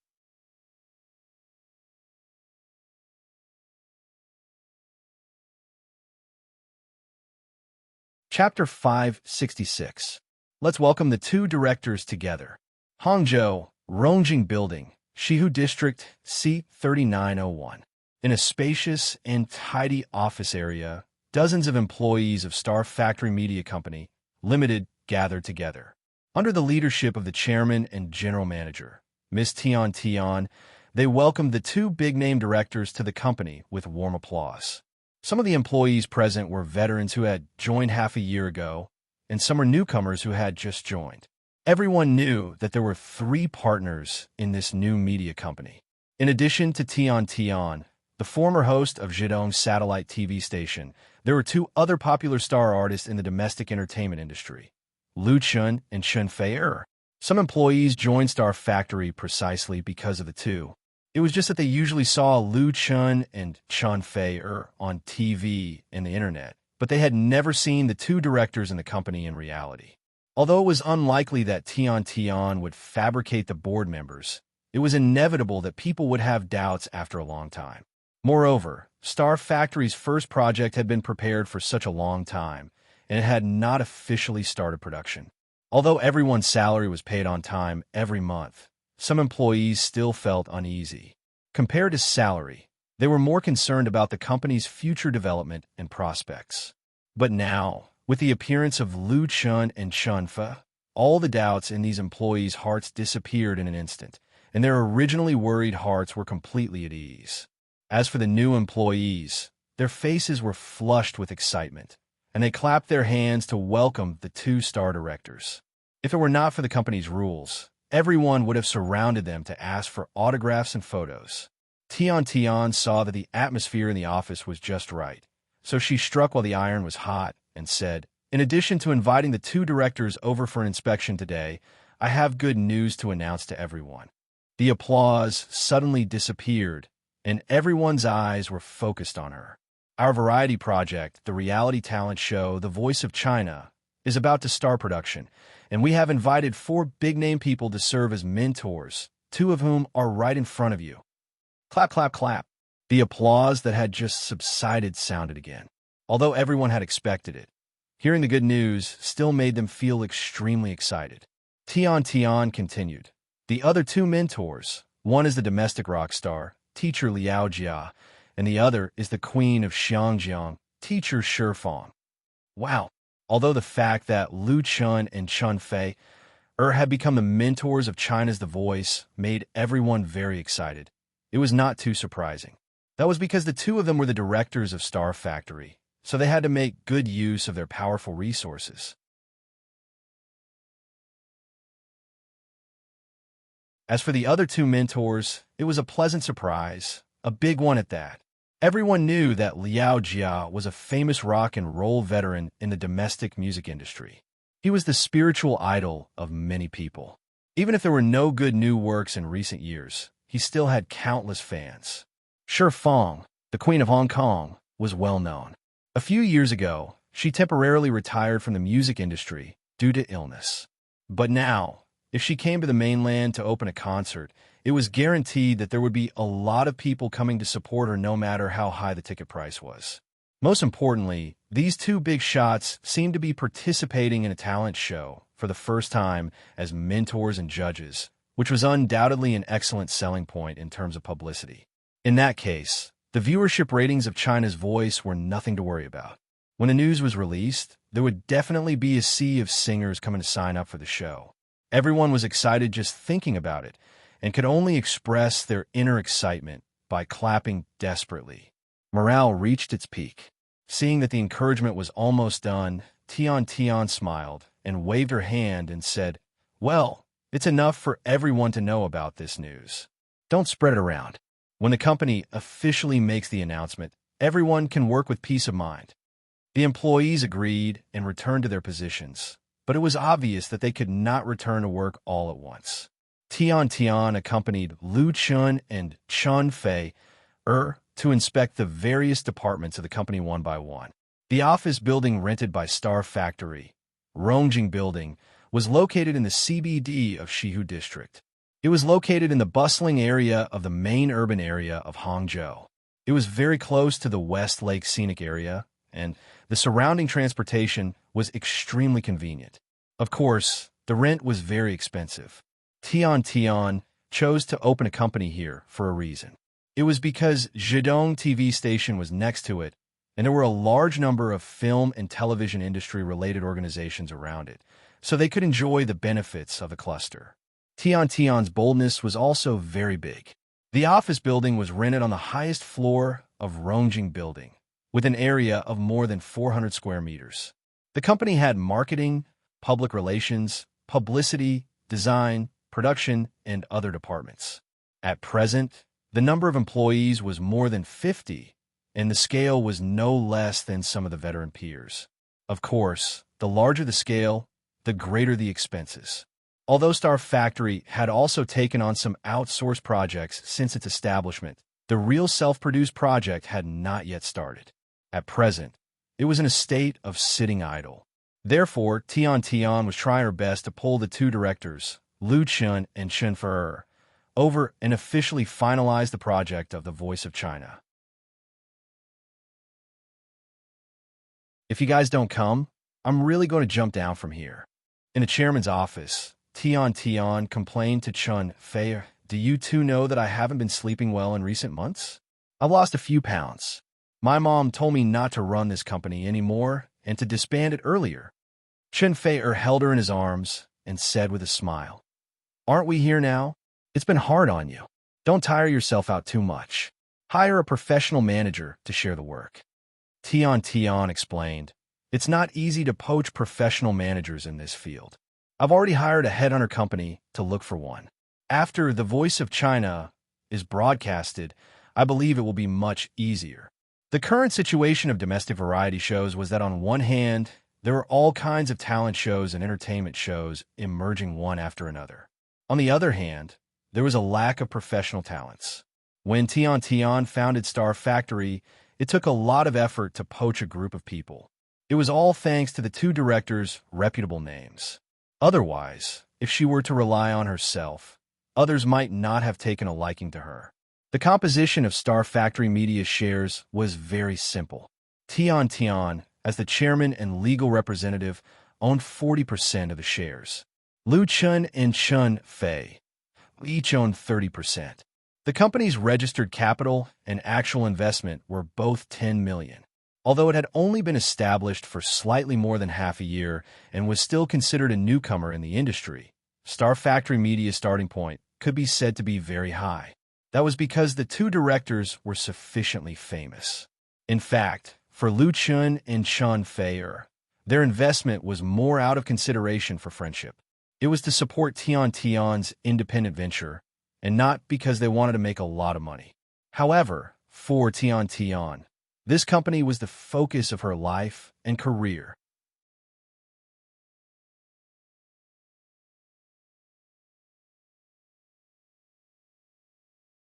Chapter 567.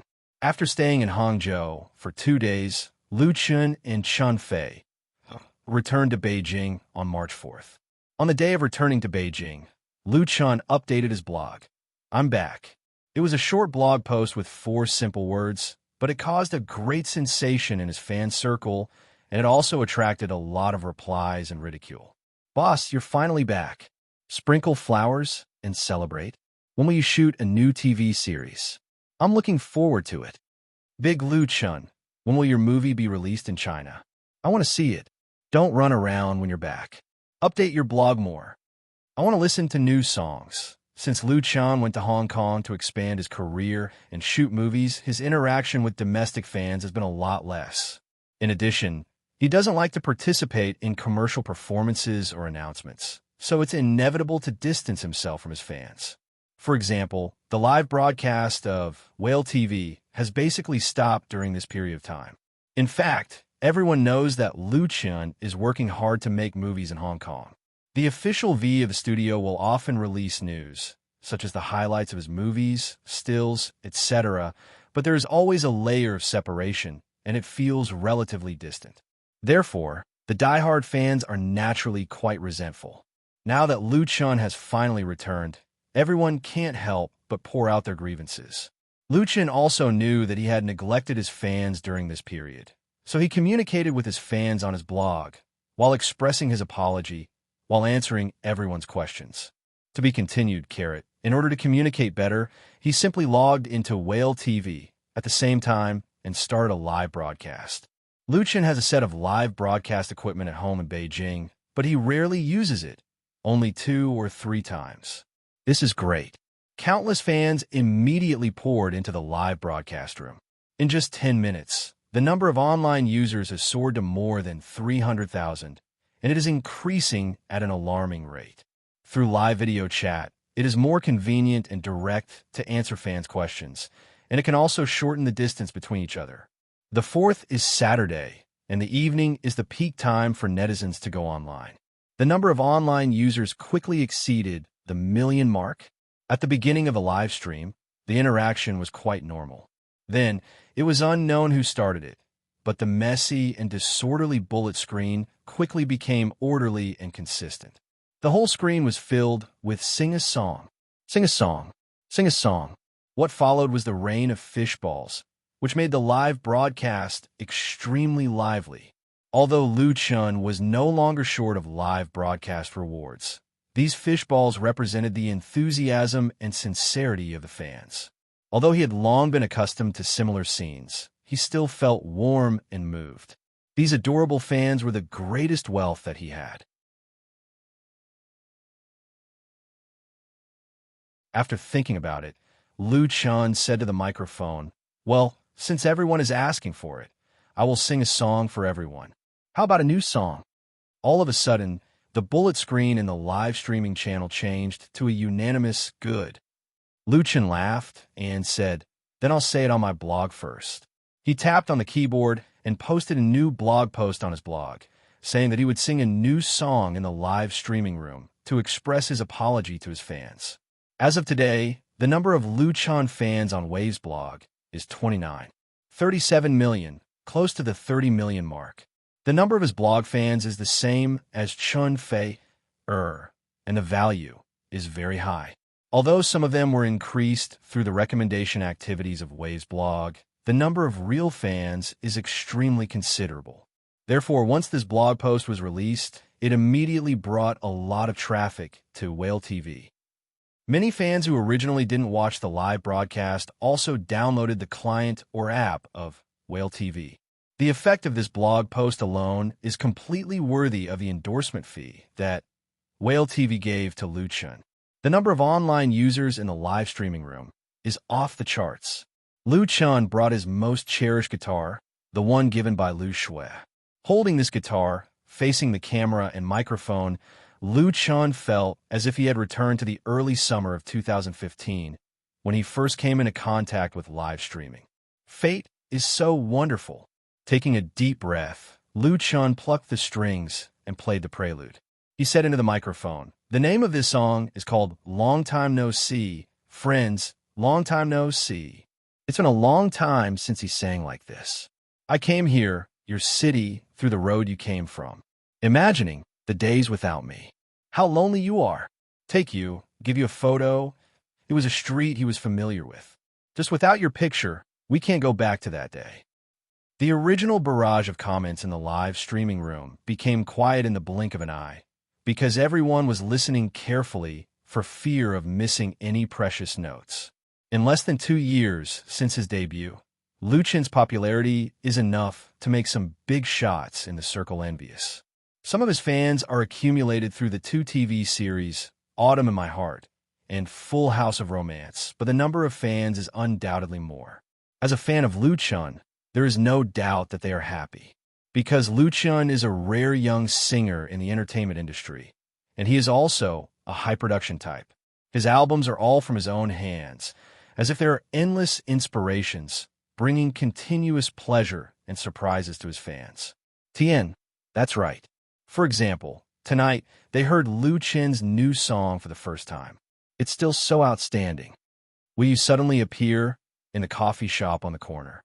I will wear a smiling face, waving greetings, sitting and chatting with you. How I want to meet you.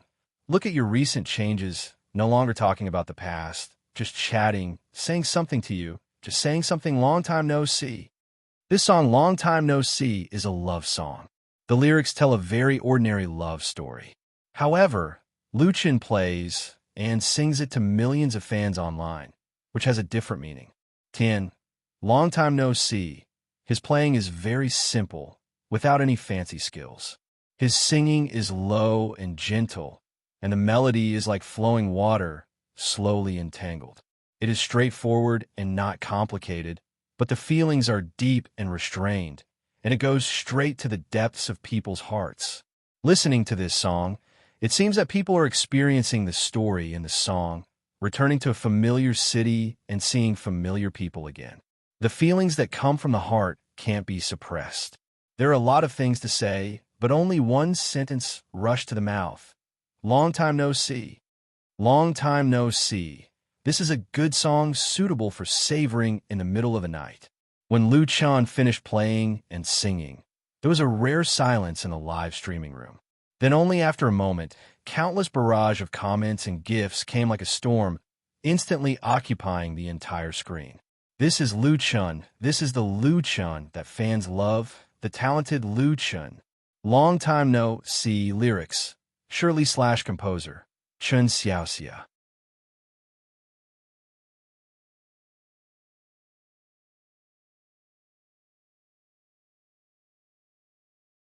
Chapter 568. After the song Long Time No See was sung, the anchor room immediately boiled up. Lu Chun did not disappoint everyone. His works were always so excellent. In the current pop music world where covers, imitations, and saliva were everywhere, he was undoubtedly a real clean stream. The number of online viewers in the Whale TV anchor room had exceeded 2 million. The simplest way for fans to express their love here was to give gifts. The rich and powerful fans donated a mighty and domineering aircraft carrier, while the ordinary fans contributed the fish balls that they usually obtained from signing in and completing missions. The gifts were light, but the sentiment was heavy, and when added together, it was a terrifying number. These amazing gifts once again proved that on the Whale TV platform, Lu Chen's popularity was unparalleled. Thank you. Lu Chun bowed and thanked. Thank you everyone for your support. And the response of the fans was, sing one more song. The screen was full of messages again. Lu Chun was very straightforward. Okay, then I'll sing one more song. The second song was also a new song, but it was the Mandarin version of the theme song of A Chinese Ghost Story. At present, A Chinese Ghost Story was still in Xinjiang, and the cumulative box office had exceeded 80 million. It was very likely to reach the goal of 100 million before it was stopped. The movie was very popular in Xinjiang, and both the ordinary audience and the industry had a very good reputation. The soundtrack and song in the movie had also received countless praise. Among them, the theme song A Chinese Ghost Story was called the best work in Hong Kong in the past decade. Some people asserted that this year's best original movie song of the Xinjiang Film Awards was A Chinese Ghost Story. This song was very popular in Hong Kong at the moment, bringing great popularity and prestige to Lu Chun. And now he was singing the Mandarin version of A Chinese Ghost Story. The tune of the Mandarin version and the Cantonese version were exactly the same, but the lyrics were slightly changed. It was equally classic and outstanding. A Chinese Ghost Story would definitely be released in China. Although the schedule was not set, the publicity could not be lagged behind. This kind of publicity was not only effective enough, but also did not need to spend a single cent and could even make money. Some of the fans in the broadcasting room had already heard this song, so they directly shouted it out in the bullet screen. However, this was definitely the first time they had heard the Mandarin version, so they felt that it was exceptionally fresh. After "The Boundless Road Flows With You" was finished, the bullet screen was flooded with gifs again. The fans were not satisfied and continued to shout. Tonight, Lu Chun was very easy to talk to. He readily accepted the advice and continued to sing a few of his past works. One song after another, the fans were never satisfied. Lu Chun sang a total of 7 songs before he ended the live broadcast. During the 2-hour live broadcast, the highest number of viewers exceeded 3 million, and Lu Chun received more than 1 million in tips. One live broadcast earned 1 million yuan in tips. The income was amazing, but this was also the long-accumulated enthusiasm of the fans. If Lu Chun played live broadcasts every day, it would definitely not be so good. Tired, as soon as Lu Chun turned off his computer, Chun Feier walked in with a blue and white porcelain bowl. Eat it while it's hot. She cooked a bowl of eggs and syrup for Lu Chun. Just now, when Lu Chun was live broadcasting, Chun Feier did not appear. In addition to privacy reasons, the main reason was that she did not want to cause unnecessary harm to the single dogs. Lu Chun was surprised. Where did the eggs come from? He had not lived in this house for a long time. Although he hired someone to clean it regularly, the refrigerator must be empty. Chun Feier explained, "I asked my assistant to buy groceries from the supermarket. I can't eat out every day, right?" Lu Chun smiled and said, "Then I want to taste your cooking." The hot eggs and syrup were fragrant and sweet in his mouth, but most importantly, there was a taste of happiness in it. The next day, when Lu Chun woke up from his sleep and looked at his girlfriend in his arms, the feeling of happiness was even stronger, and it also made an idea in his heart stronger. Lu Chun bowed his head and kissed Chun Feier's red face. Chun Feier's closed eyes moved and then slowly opened. She turned her head in a daze and asked sleepily, "What time is it?" Lu Chun smiled and said, "It's still early. You can sleep a little longer." Chun Feier couldn't sleep. She twisted in Lu Chun's arms and murmured, "I'm not going to sleep. I'll make breakfast for you." Lu Chun said, "Don't worry. I have something to discuss with you." Chun Feier was completely awake. "What's the matter?" Lu Chun hugged her and said, "When we come back this time, let's merge our 2 studios." If star artists wanted to establish a foothold in the entertainment circle, they would either sign a contract with an entertainment media agency or open their own independent studios. Lu Chun and Chun Feier both had their own studios. The operation of the 2 studios was very good. Although Lu Chun's studio had not been established for a long time, its profit last year was more than 100 million yuan. Its outstanding performance was enough to make anyone in the industry envious.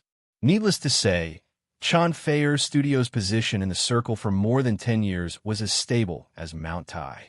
In terms of strength and scale, it was even above Lu Chun's studio. As the saying goes, cooperation is mutually beneficial. If the 2 studios could be united, it would undoubtedly be a strong combination. But there was also a problem here, which was related to Lu Chun and Chun Feier. It should be known that many couples had their own careers. Lu Chun and Chun Feier were only boyfriend and girlfriend at present. If the 2 studios merged, if there was a love affair in the future, then the trouble would be really big. Therefore, after careful consideration, Lu Chun proposed such an idea to Chun Feier, because he had confidence in love and confidence in the 2 of them.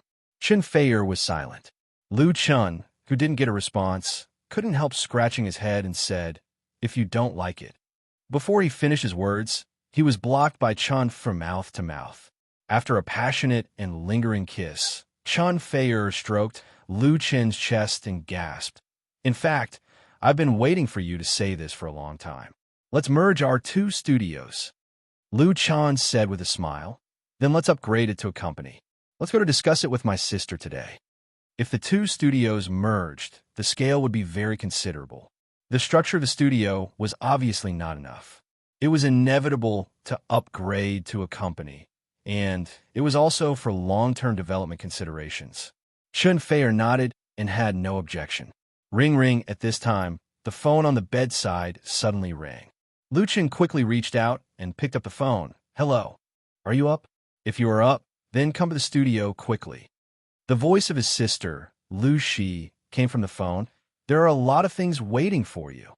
Lu Chen quickly said, Got it. I also have something to tell you.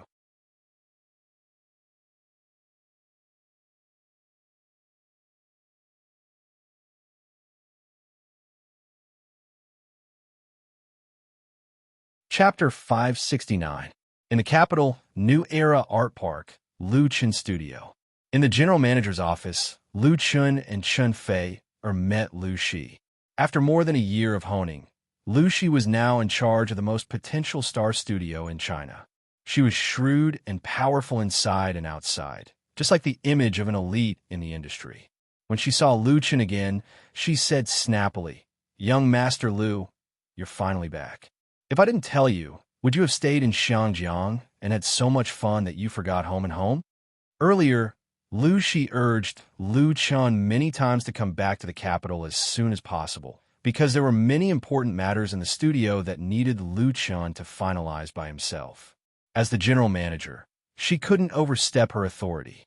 Although Lu Chen gave Lu Shi full authority, when it came to the studio and Lu Chen's own major interests, his sister had never been ambiguous. According to her words, arbitrary power made people arrogant, and she didn't want to be unable to be brother and sister in the end. For his sister's complaint, Chun Fei just smiled and didn't help Lu Chen at all. Lu Chen could only admit his mistake obediently. I was wrong.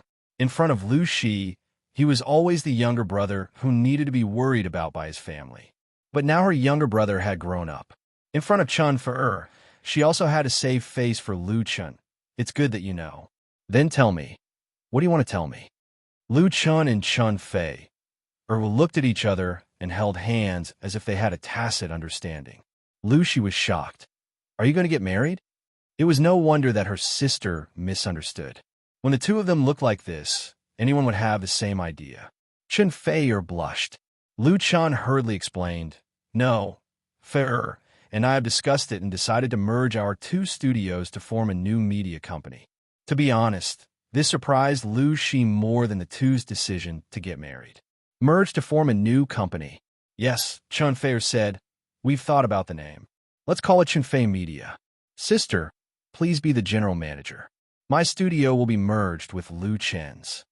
Lu Shi fell silent. The merger of the two studios was undoubtedly a big deal, but it was also a good thing. A strong alliance would integrate the resources and funds of both parties, and it would not be a problem to create a powerful new company. The future would also be more promising. But, are you two trying to tire me to death? Lu Shi rubbed her temples with a headache and said, You made such a big decision without saying a word. I don't care if I can cope with it or not. I'm so busy here with Lu Chen. Lu Chen ran over to give his sister a massage and said, I know you can do it. Isn't there a manager from Fei's side coming together? If it doesn't work, we'll hire a few more people. You could take care of the big things. Lu Shi reached out and patted him, but her tone softened. I still want to fall in love. Lu Chen was speechless. Lu Shi was 27 years old this year. She had a boyfriend when she was in college, but they soon broke up. After graduation, she worked hard to pay off her family's debt. Later, she was pulled to the capital by Lu Chen to help. Lu Chen's studio has been in a state of continuous expansion since its establishment. Lucy manages the studio and also serves as Lu Chen's agent. She doesn't know how busy she is usually, so she has no time to find a boyfriend to fall in love. A woman's youth passed quickly. In a few years, she would become a leftover woman. Speaking of it, Lu Chen had delayed her in the past 2 years. If she was in charge of a new company, Lu Chen felt guilty. But it's meaningless to fall in love. Perhaps feeling her brother's mood, Lu Shi smiled and said, I like my current job very much. We women should have our own career. It doesn't matter whether we have a man or not. Besides, if it weren't for you, I'm afraid I would still be working 3 jobs and have endless debts. After a pause, she continued, So since you have decided, I will definitely support you. The more Lu she said like this, the more Lu Chun felt guilty. Sister, Lu she held his hand and said, We are a family. I just hope that you and Fei, can be happy. It's best to get married early and have a grandson for me. Otherwise, Lu Shui will go to college and she will be bored. Chun Fei, blushed again, and Lu Shi could only giggle. Okay, I won't joke with you. Lu Shi waved her hand and said, That's it. I'll talk about your matter. Although he went to Hong Kong some time ago, Lu Chen's real career focus was still in the country, in the capital.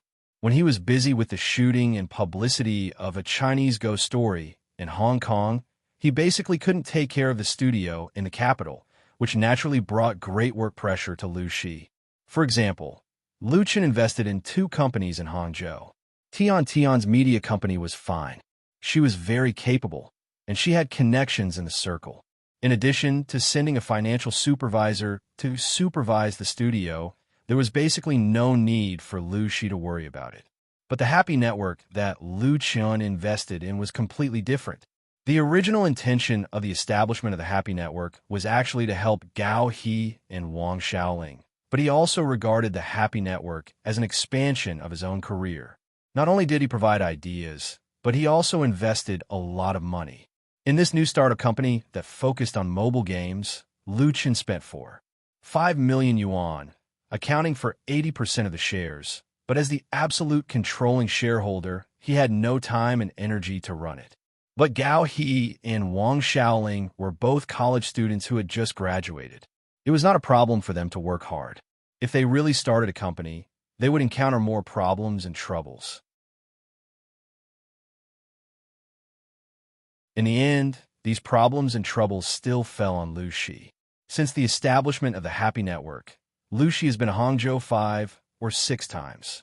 Although she also sent people here, she couldn't completely ignore it. After all, this was also Lu Chen's career. In addition, as Lu Chen's popularity and fame grew higher and higher, more and more people came to his door to seek cooperation, investment, and even self-recommendation. Just dealing with these visitors was enough to make Lucy overwhelmed. Tian, that's right. In particular, some people in units had very powerful backgrounds and could not be easily offended, which was even more troublesome. Fortunately, Lu Chun had a good relationship with the Li family, and Lu Shi also knew Li Mushi. With this solid and thick shield, she also withstood a lot of storms from the outside world. Otherwise, it would be really difficult for her to survive alone. From this point of view, Lu Shi fully supported the merger of the 2 studios. When the strength and scale increased to a certain extent, they would have a greater right to speak in the circle, and ordinary people could be directly ignored. In general, during the absence of Lu Chun, Lu Shi really had a hard time.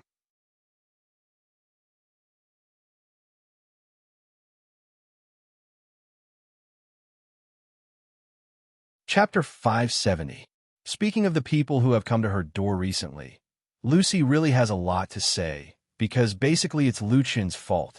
One of them made her sister particularly speechless. Around the Spring Festival, reporters from many media came to the studio one after another. They didn't come to interview Lu Chun, but to inquire about the news of Remembering the Present and the Past. Remembering the Present and the Past was the pseudonym used by Lu Chun to publish The Smiling, Proud Wanderer. The Smiling, Proud Wanderer was first published on Waves and had a certain influence. But because it couldn't sign a contract with a website, it was only spread by readers in a small circle. But in November last year, Shanghai Publishing House officially published The Smiling, Proud Wanderer with a total of 5 volumes and 1 million words.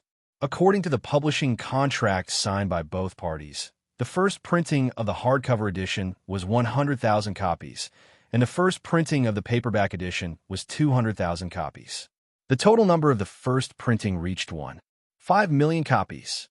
For the private Shanghai Publishing House, publishing The Smiling, Proud Wanderer with such a high standard was also a big risk for them. If the signing party was not Lu Chen Studio who owned the copyright, they would not have dared to be so bold. At that time, Luchan Studio also made a recommendation for this series of books. As a result, this novel with the theme of new modern wuxia caused a great response in the market. Through the tireless marketing and promotion of Shanghai Publishing House and the praise of readers, it had become a bestseller at the end of last year. Wuxia novels were not a new thing. As early as the Qing dynasty, there was a classical masterpiece, 3 Heroes and 5 Gallants, and its earlier origin could be traced back to the biography of Ranger and Assassin in the Han Dynasty. In the modern Republic of China, people were liberated from the shackles of feudalism, and various schools of thought poured into China. The newspaper industry and the publishing industry were unprecedentedly prosperous. Wuxia novels also rose suddenly, and they were deeply loved by people with their unique chivalrous spirit. Wuxia cases and short fight storytelling were very popular at that time. In the 1970s and 1980s, a group of wuxia novelists emerged in Hong Kong and Taiwan. They inherited and developed on the basis of the previous wuxia novels and gave birth to such famous contemporary wuxia novels as Legend of the Mad Swordsman and Sword in the Sky, and so on. Therefore, there were also wuxia movies and TV series.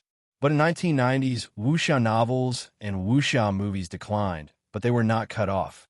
Nowadays, online novels were very popular, and many fantasy stories also contain the shadow of wuxia novels. The Smiling, Proud Wanderer was undoubtedly a very special work.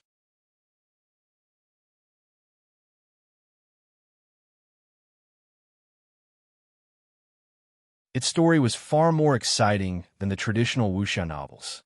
The plot was full of ups and downs, which was more suitable for modern people. It was not as bizarre as the online fantasy novels, which gave people a refreshing feeling. Some critics gave The Smiling, Proud Wanderer, the Swordsman, the title of the pioneer of the new school of wuxia, asserting that there would be more books of the same genre appearing in the market. As of today, the first edition of The Smiling, Proud Wanderer had been sold out, no matter if it was the hardcover edition or the paperback edition. Shanghai Publishing House had printed an additional 300,000 copies of the second edition, and the third edition was also planned. The Smiling, Proud Wanderer had stirred up a new wuxia trend in the book market. Shanghai Publishing House naturally made a lot of money, and its reputation was so good, so it naturally attracted a lot of media attention. After reading The Smiling, Proud Wanderer, many readers wanted to know the identity of the author and whether he was writing a new book. The related blogs and forums were in full swing. Therefore, many media got the news and wanted to dig out the story behind this best-selling wuxia novel. As a result, the reporters first ran into a wall in Shanghai Publishing House. In fact, Shanghai Publishing House was also very curious about the author. They once wanted to invite the author to do a book signing activity, but they were politely declined by Luchan Studio. Remember Now and Ancient signed all the copyrights and agency rights to Luchan Studio. He was very mysterious. He didn't even have a blog, and no information about him could be found on the internet. Therefore, the reporters had to go to Luchan Studio to find out the truth. Of course, Lucy knew about it, but she couldn't sell Lu Chen's secret. She had to refuse them with the reason that the author himself didn't want to contact the media. Look at what you have done. Speaking of this, the elder sister was full of resentment. Obviously, she had been harassed by the media. Playing mysterious, Lu Chan smiled and said, "Isn't it good? Playing mysterious is actually a very good marketing method." No one was omniscient and omnipotent. Lu Chan not only made original music, but also wrote TV and movie scripts, and also acted in and even directed, which gave people the feeling that he was omnipotent. Fame was enough for him. He didn't need to add the title of wuxia novelist to show off. Therefore, Remember Now and Ancient was destined to be mysterious all the time. It would not be fun to uncover the mystery now. And The Smiling, Proud Wanderer was the beginning of Lu Chen's great wuxia IP. It won such a great success in the publishing market, which also made him full of confidence. I will finish writing and publish the second book within this year. The movie and TV version of The Smiling, Proud Wanderer can also be put on the agenda. Of course, it will be after the release of A Chinese Ghost Story and the completion of the shooting of You from the Star. Lu Chun calculated. Not considering other projects, his work schedule was basically full this year. From this point of view, it was time and necessary for his and Chun Fei-er's studios to merge. Lu Shi also admired Lu Chun. Then continue to play if you like. At 8 o'clock that night, Lu Chun's studio and Chun Fei Studio's official vows on Wave blog released a photo at the same time. The content of the photo was very simple, just one hand holding the other hand, and the background was blurred. And the title of the new blog was 3 words, Together. The fans of the official vows of the two studios were far less than the personal blogs of Lu Chun and Chun Fei, but such a fanciful title and accompanying photo were released at the same time and immediately caused a huge sensation in their fan circle. Big news, big event. The comments on Wave's blog were crazy. Wow, my Chun and my Fei are registered to be married? This is the pace of making the headlines. Congratulations to my Chun and my Fei. Although I want to express my congratulations, my heart is sour and I feel like crying. Together, together, together, together. Finally, they're really together. Congratulations. Most of the fans thought that the two were going to take the last step, and their love had been cultivated to fruition. There were also a small number of fans who were sour and sad, and their feelings were very complicated. However, they all guessed wrong.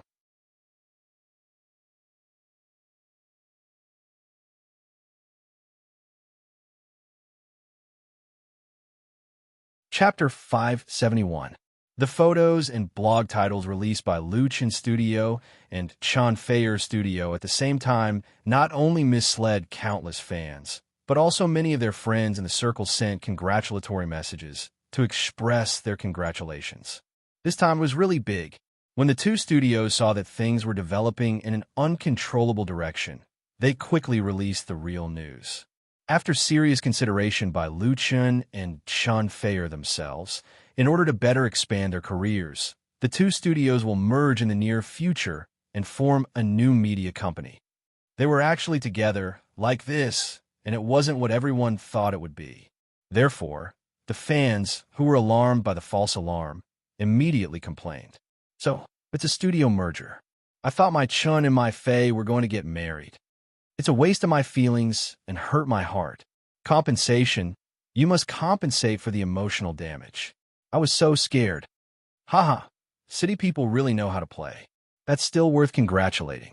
The studio merger is just the first step for the two of them to be together.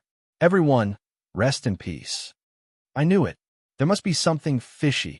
In addition to the official V of the two studios, countless fans ran to the personal blogs of Lu Chun and Chun Fei-er to continue to complain, shouting for compensation for the emotional damage and for the treatment of being thrown dog food. Lu Chun admitted to the punishment and said that he would select 2,888 fans from the ID in the comment area and give them a Chinese ghost story, peripheral gifts, and the original soundtrack album worth more than 1 million, as well as a cinema top-up card. He also showed the photos of these movie peripheral products on his blog. Since the release of A Chinese Ghost Story in Xiangjiang, in addition to the box office sales, it had also created an amazing record. That was the sales record of the peripheral products of Hong Kong films. In the past, this market was basically occupied by Hollywood blockbusters, and Hong Kong films could not even get a share of the soup. However, A Chinese Ghost Story had sold more than 38 million peripheral products so far, shocking the industry. At that time, Lu Chun had also completed the design and production of the peripheral products of A Chinese Ghost Story in advance. He had commissioned a large factory on the side of the deep sea. Whether it was the doll figurines or daily souvenirs, the quality was absolutely high. In particular, the figurines of Ning Kai-chun, Nie Xiaoqian, Yin Qixia, and Granny Trant were divided into several versions. Among them, the imitation version and the cute version sold very well, and the stores around several big cinemas were all sold out. The photos posted by Lu Chun were all taken by professional photographers in the studio. They were beautiful and attractive. Although A Chinese Ghost Story had not yet been released in China, it was enough to arouse the interest of fans. This was great. The comment area of Lu Chen's blog was filled in the blink of an eye. Everyone said that as long as they could be selected, they would forgive Lu Chen's hurtful behavior. A small storm was eliminated. Although Lu Chen had paid a price of 1,000,000 yuan, it was nothing compared to the publicity effect of this comeback. As the saying goes, good things come in pairs. On the second day after the two studios announced the merger to form a new company, good news came from Xinjiang. A Chinese ghost story had passed the review of the Xinjiang Film Association and obtained a precious mainland screening pass. At the same time, it could also enjoy a 1-year preferential support policy from the Xinjiang government. This was actually expected, with the outstanding box office and reputation of a Chinese ghost story. If the Xinjiang Film Association stopped this movie, it would definitely not be the former who would lose face. It was worth mentioning that The Painted Skin was also on the list. This was not surprising. Both Huaguan Pictures and Star Art Entertainment were powerful companies with strong connections in the industry. Although The Painted Skin had lost to a Chinese ghost story, compared to other Hong Kong films of the same period, its advantage was still quite obvious. Huaguan Pictures had spent so much money on The Painted Skin. The money lost in Xinjiang must be recovered in the mainland. It was believed that there would be another fierce battle in the country between the adapted screenwriters of the same novel. However, as long as Huaguan Pictures was not stupid, they would definitely not fight head-on with a Chinese ghost story for the box office. Therefore, when Lu Chen received the news, he did not take his original opponent seriously. He asked the studio to send the original film to the SARFD for review, and, on the other hand, he contacted the cinema chains through his partners. Although Hong Kong films that went through the Green Channel, Sino-Hong Kong co-production, had a guaranteed first week of screening, it was definitely a big mistake to rely on the policy of the higher-ups to lie down and sleep peacefully. The cinema chains in the country were divided into three. The three major cinema chains controlled more than 65% of the market share, especially in large and medium-sized cities. Their market share was even higher, and their words were naturally extremely powerful. In addition to building cinemas and expanding channels, the three major cinema chains also controlled or invested in film companies upstream.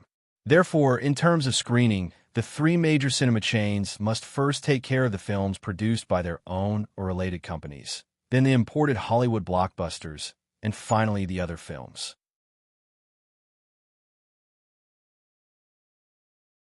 It could be imagined how many would be left in the end, but the competition was extremely fierce, and it was impossible to get in without some background and strength. It was said that at most 1/3 of the films shot in the country could enter the cinema chains. The rest were either in small cities or rural markets to earn some capital or to make a living on the internet.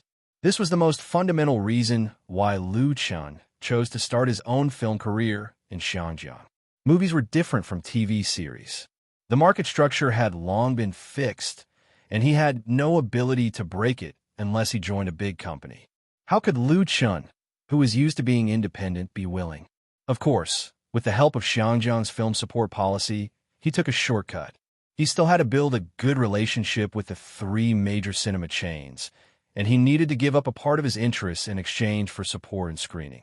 In general, if a film wanted to sell well, quality, publicity, and cinema chains were indispensable, while a Chinese ghost story was waiting for the SARFD to review and communicate with the cinema chains. The merger of the two studios had undoubtedly become the current top priority. Lu Chen and Chun Feier had already talked about it.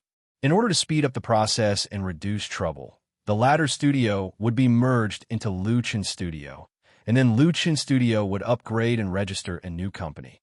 The headquarters of the new company, Chun Fei Media, would still be located in the place Lu Chen Studio currently rented, which was in the New Era Art Park. There was no need to move and start anew.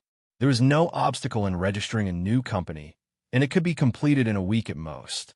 However, the first problem faced by the merger of the two studios was that the site in the New Era Art Park might not be enough.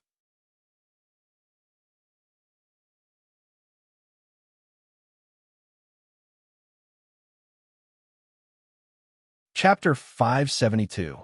Luchin Studio moved once after its establishment. It moved from the original office building to the new Era Art Park and subleased part of the building of Jizhong Studio, which had an area of about 1,000 square meters. For a new company, an area of 1,000 square meters was definitely too large. Even if it could accommodate hundreds of employees, there would be no problem.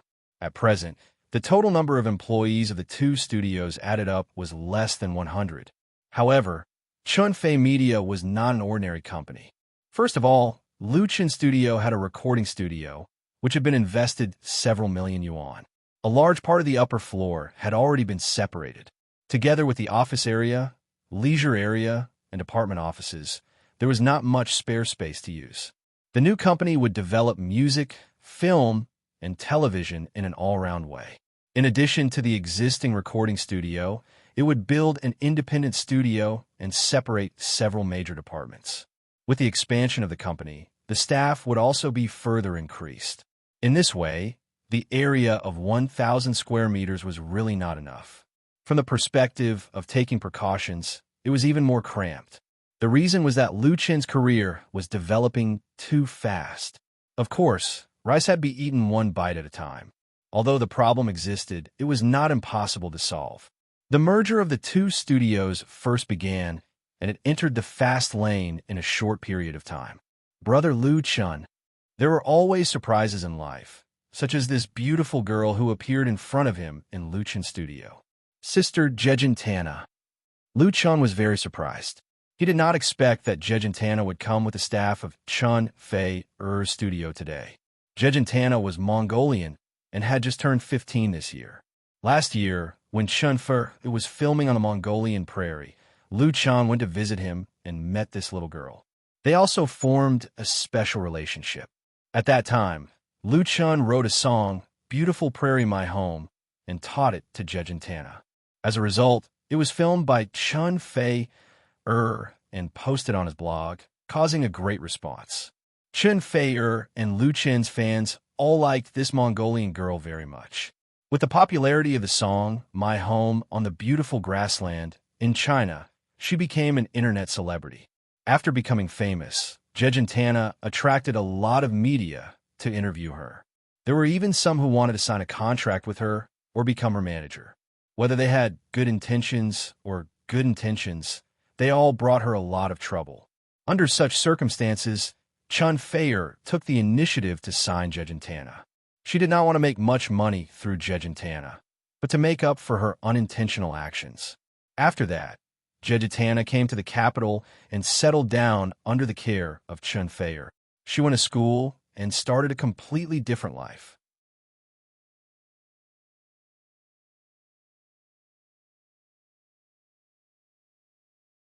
This was the first time Lu Chun and Jejin Tana had seen each other since they parted ways on the plains. After half a year, the little girl had grown up a lot. She was a slender and elegant young girl. Even her dressing had changed. There was a trace of unique grassland charm in her youthful beauty. Chun Fei regarded Jejin Tana as his sister. Although she had signed a contract, he did not let her enter the circle too early. He let her spend most of her time studying, so there was not much change in her temperament. Lu Shi was also there, so Lu Chun introduced her to his sister. Lu Shi also liked this beautiful Mongolian girl very much. She held her hand and asked all sorts of questions as if they were sisters. When Jejin Tana was signed by Chun Fei Studio, Lu Shi, who got the news, called Lu Chun to complain, saying that he let go of a good seedling. Now that the two studios had merged and Jejin Tana had come along, the result was undoubtedly satisfactory. Jejin Tana's mouth was very sweet. With a few words, she coaxed Lu Shi to smile. She took her hand and asked Lu Chun, "You signed Sister Jejin Tana. You can't keep her hidden, right? You should also release an album for her." Jejin Tana hid behind Lu Shi and smiled. It was obvious that she was looking forward to it. Lu Chun said with a smile, "Then I'll discuss it with Fei and find a suitable opportunity."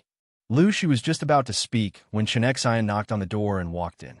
"Manager, Teacher Yu Jizhong is here and wants to see you." "Yu Jizhong?" Lu Chun and Lu Shi suddenly looked at each other. not knowing why this neighbor had taken the initiative to visit.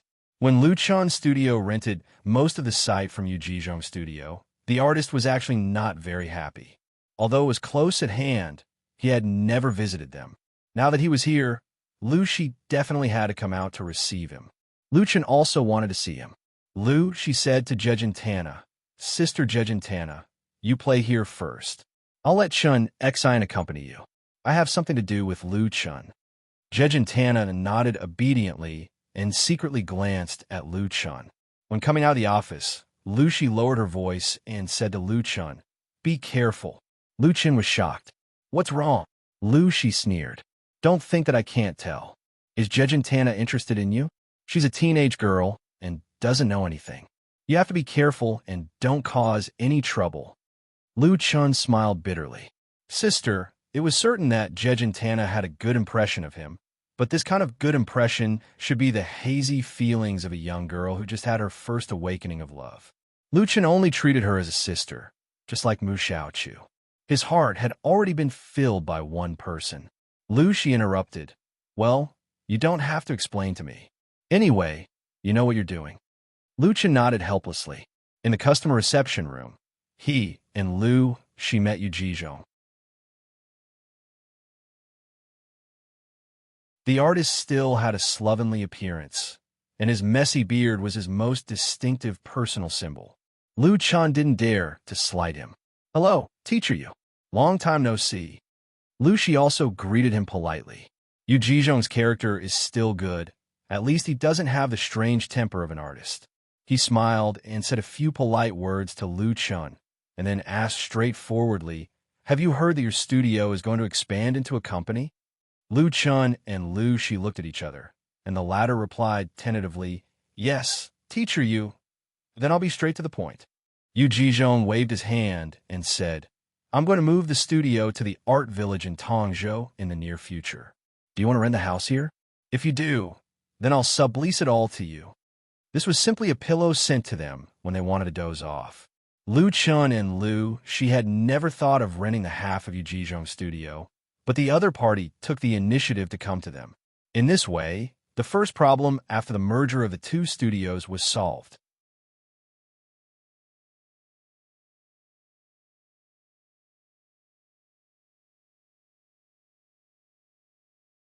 Chapter 573. The New Era Art Center was established in 2001, located between Haidian Park and Beijing University, covering an area of nearly 700 mu. It is one of the key construction projects of Beijing's art and culture. As a well-known and internationally renowned artist, Yu Jizhong was one of the first people to move his studio to the New Era Park, so at that time, he occupied a whole building with an area of 1,800 square meters. At the beginning of last year, Lu Chun, through his relationship with Lin Jijia, the music director of Flying Stone Records, rented 1,000 square meters of area from the artist as the new site of the studio, and invested a huge amount of money to build a first-class recording studio in China. Now, Yu Jizhong sublet the remaining 800 square meters of area to Lu Chun, which should solve the problem faced by the Lu Chen's new company expansion. Although it was not a timely help, it was better than icing on the cake. Moreover, the price he offered was very fair. He didn't think of taking the opportunity to extort Lu Chun and even promised to help Lu Chun sign a new long-term contract with the management committee of the art center.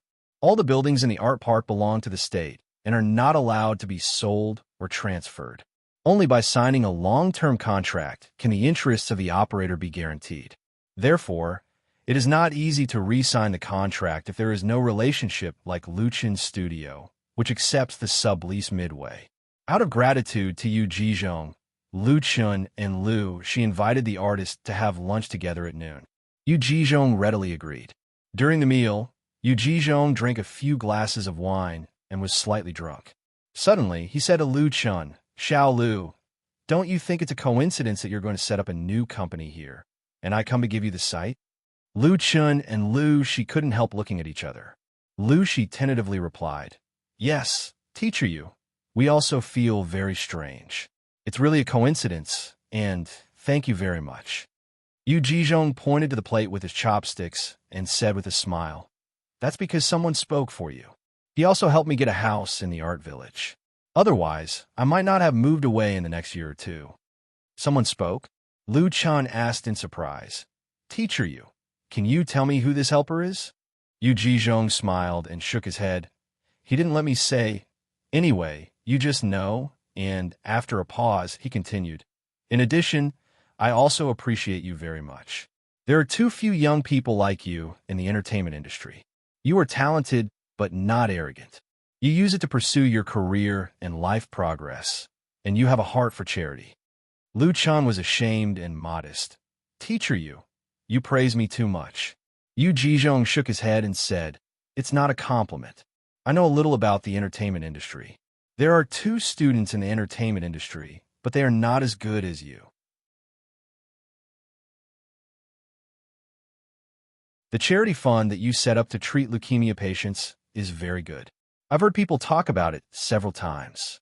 The Chun Fei Charity Foundation, jointly established by Lu Chun and Chun Fei, has been in operation for nearly a year. So far, it has helped more than 300 leukemia patients from poor families, most of whom were children.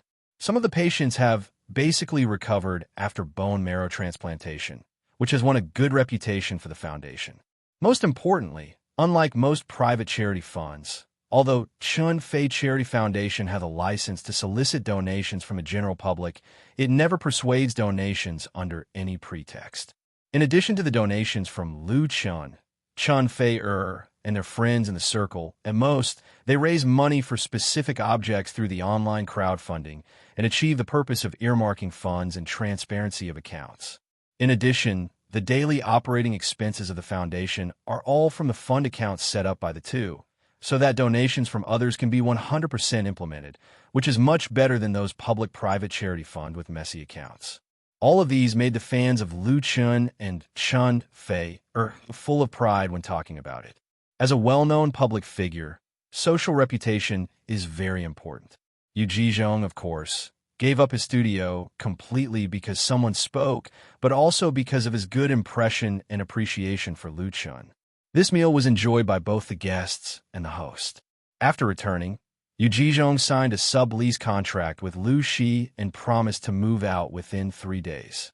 At this point, this unique building with a large area of glass and steel frame, with an indoor area of 1,800 square meters, was no longer divided into 2 and became the headquarters of the soon-to-be-established Chun Fei Media Company, Limited.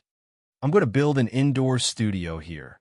After getting the architectural drawings copied from the management committee, Lu Chun gathered all the important members, including Chun Fei Air Studio, and held a preparatory meeting for the new company. The focus of the meeting was his vision for the future of the new company. Lu Chun pointed to the drawings displayed on the projection screen and said in high spirits, "Build it according to international first-class standards," and set up a special effects production team.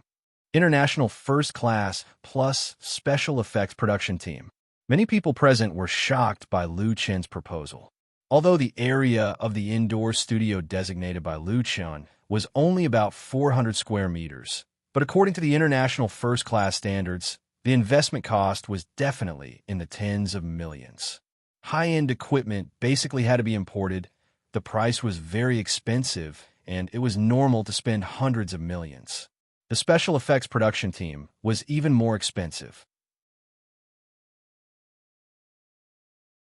Most film and television production companies outsource special effects to specialized companies instead of raising their own team. But Lu Chun had his own ideas. He had this idea as early as when he was filming a Chinese ghost story. At that time, the special effect company found for a Chinese ghost story was not the top in Hong Kong. It was not that they were reluctant to spend money, but that the top companies were already full of business. Fortunately, there were not many special effects in this movie. Even so, it still involved a lot of energy for Lu Chun, and he spent a lot of money, but the final effect was not particularly satisfactory. This feeling of being controlled made Lu Chun very uncomfortable. Unlike other film and television companies, Lu Chun had a powerful and unparalleled trump card, which was the treasure house of memories from the dream world, which was a source of endless wealth. With this trump card in hand, He was not afraid that the TV movies he invested in would lose money. He could completely afford the huge expenses of building his own studio and special effect production team. Liu Chen's ambition was not only to let this team serve him, but also to promote the overall standard of domestic special effects production, so that the audience would not criticize the domestic blockbusters as 50 cents. His ambition was a little big, but in the future, when his peers saw the films and TV series produced by Chun Fei Media with excellent production, how could they be indifferent? Although the new company had not been officially established, Liu Chun had already set his eyes on the future.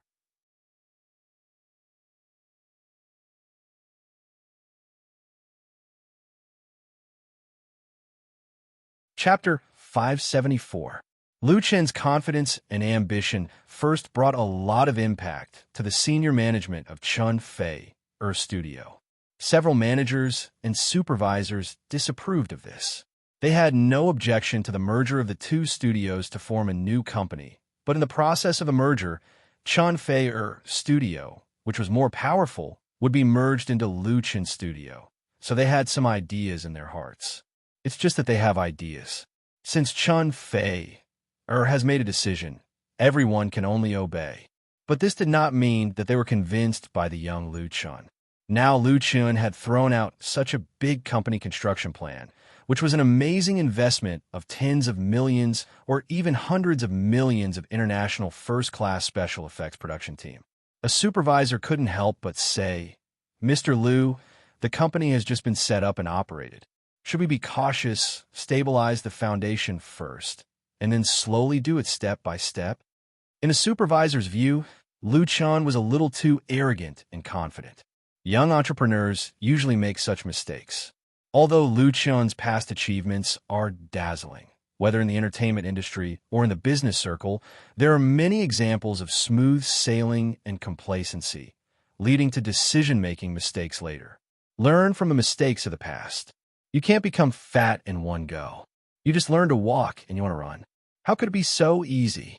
Indoor studios were not so bad. There were big ways to do it, small ways to do it, and the cost and investment were controllable. However, the talents and high-end equipment needed by a special effects production team were simply bottomless pits. If they aimed for the international first-class level, it would be a cosmic black hole that devoured funds. Why was the investment of Hollywood blockbusters so amazing? In addition to the remuneration of star actors, the main thing was the cost of special effects production. The special effects production cost of some blockbusters even accounted for more than 70% of the total budget. It was too difficult to catch up in China.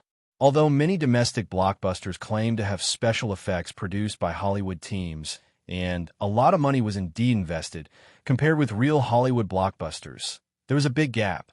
Some films lost money because they spent too much money on special effects and couldn't achieve the effect that the audience was satisfied with. This was the result of outsourcing special effects production.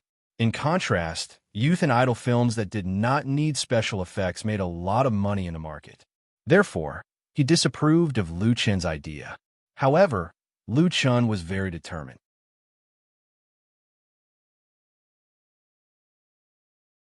Although an excellent special effects team was hard to come by, as long as he was willing to spend money and sincerity to recruit talents, and was willing to invest in equipment and technology, as long as he persevered, the initial expenditure would be great, but the returns would be tempting. At this time, Chun Fei said, "I support Liu Chen's decision." She expressed her firm support for Liu Chun, so the others naturally had nothing to say.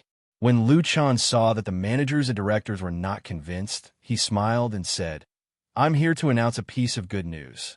The box office of a Chinese ghost story produced by our studio has exceeded 90 million yuan in Shangjia. It won't be a problem to exceed 100 million yuan before it's released." A Chinese ghost story was officially released in Hong Kong on the 21st of last month to today, March 8th. In less than 3 weeks, the total box office had reached 91.08 million. There was still more than 10 days before it's released, so breaking 100 million yuan was 100% achievable. The people attending the meeting were the management personnel of the two studios. Most of them had been in the industry before. They knew very well what it meant for Hong Kong's box office to exceed 100 million yuan. That was the level of a Hollywood blockbuster. Liu Chan was undoubtedly using this news to show or prove his strength. And that was not all. In addition, the sales of the peripheral products of Chinese Ghost Story have also exceeded 40 million yuan, and I can tell you that the total cost of a Chinese Ghost Story, from production to publicity, did not exceed 37 million yuan. There is nothing more intuitive than data. If Liu Chan only said that a Chinese Ghost Story had made a lot of money at the box office, no one would feel much. There were many films that made money. It was completely different to compare it with detailed and accurate data. The producers of Hong Kong's box office share was more than that of the mainland, usually between 50% to 60%. Even if a Chinese Ghost Story had a 50% share, the total box office of 100 million yuan would be 50 million yuan. The profit of the peripheral products was even higher. Even if it was calculated at 50%, 40 million yuan would be 20 million yuan. The two added up to 70 million yuan. The cost was 37 million yuan, and the profit was 33 million yuan. It did not sound like a lot. These days, a movie that sold well at the box office would be embarrassed to go out and greet people if it did not earn hundreds of millions. However, this was only the profit realized by a Chinese Ghost Story in Hong Kong. This movie was about to be released in the mainland, and every share of the box office would be a net profit. Even if the share in the domestic market was relatively low, it would still be a shocking number, unless it failed. Would a Chinese Ghost Story fail in the mainland? This possibility was really very small. If the quality of the film was not good, how could it conquer the picky Hong Kong audience? In addition, with the platform of Hong Kong, a Chinese Ghost Story could easily be exported to Treasure Island, Australia, and many countries in Southeast Asia. It was even possible to land in Japan and South Korea. Liu Chan and Chun Fei were very famous in South Korea. Because of all these, everyone suddenly realized that spending hundreds of millions to build a world-class studio and special effect production team was not a big problem for the new company that was about to be established. Of course, they could be willful with money. As for the benefits of having a high-end studio and special effects team, there was no need to say more. The managers and supervisors of Chun Fei's studio were not fools. They understood after thinking for a while. Their attitude toward Liu Chan suddenly changed greatly. There was less contempt and disapproval, and more admiration and respect. This industry had always been based on strength. Profit was the best way to prove one's strength. Liu Chan had enough strength to realize his ambition. After convincing everyone, Liu Chan took advantage of the victory. Let's put the company's planning and construction aside for now. The first important thing after the establishment of the new company is the promotion of a Chinese Ghost Story. My expectations for the domestic box office of a Chinese Ghost Story, no less than 500 million. If it was any other young man who wanted to make a domestic box office of 500 million for his first movie, everyone would definitely scoff at him and laugh at his arrogance. But facing Liu Chan, no one had any doubts now. They even felt that this expected goal was not high at all. If it was calculated according to the 500 million domestic box office, then the profit that a Chinese Ghost Story would bring to Chun Fei Media would be 200 million, not including the sales of peripheral products. You're tuning into the Romance Rendezvous YouTube channel.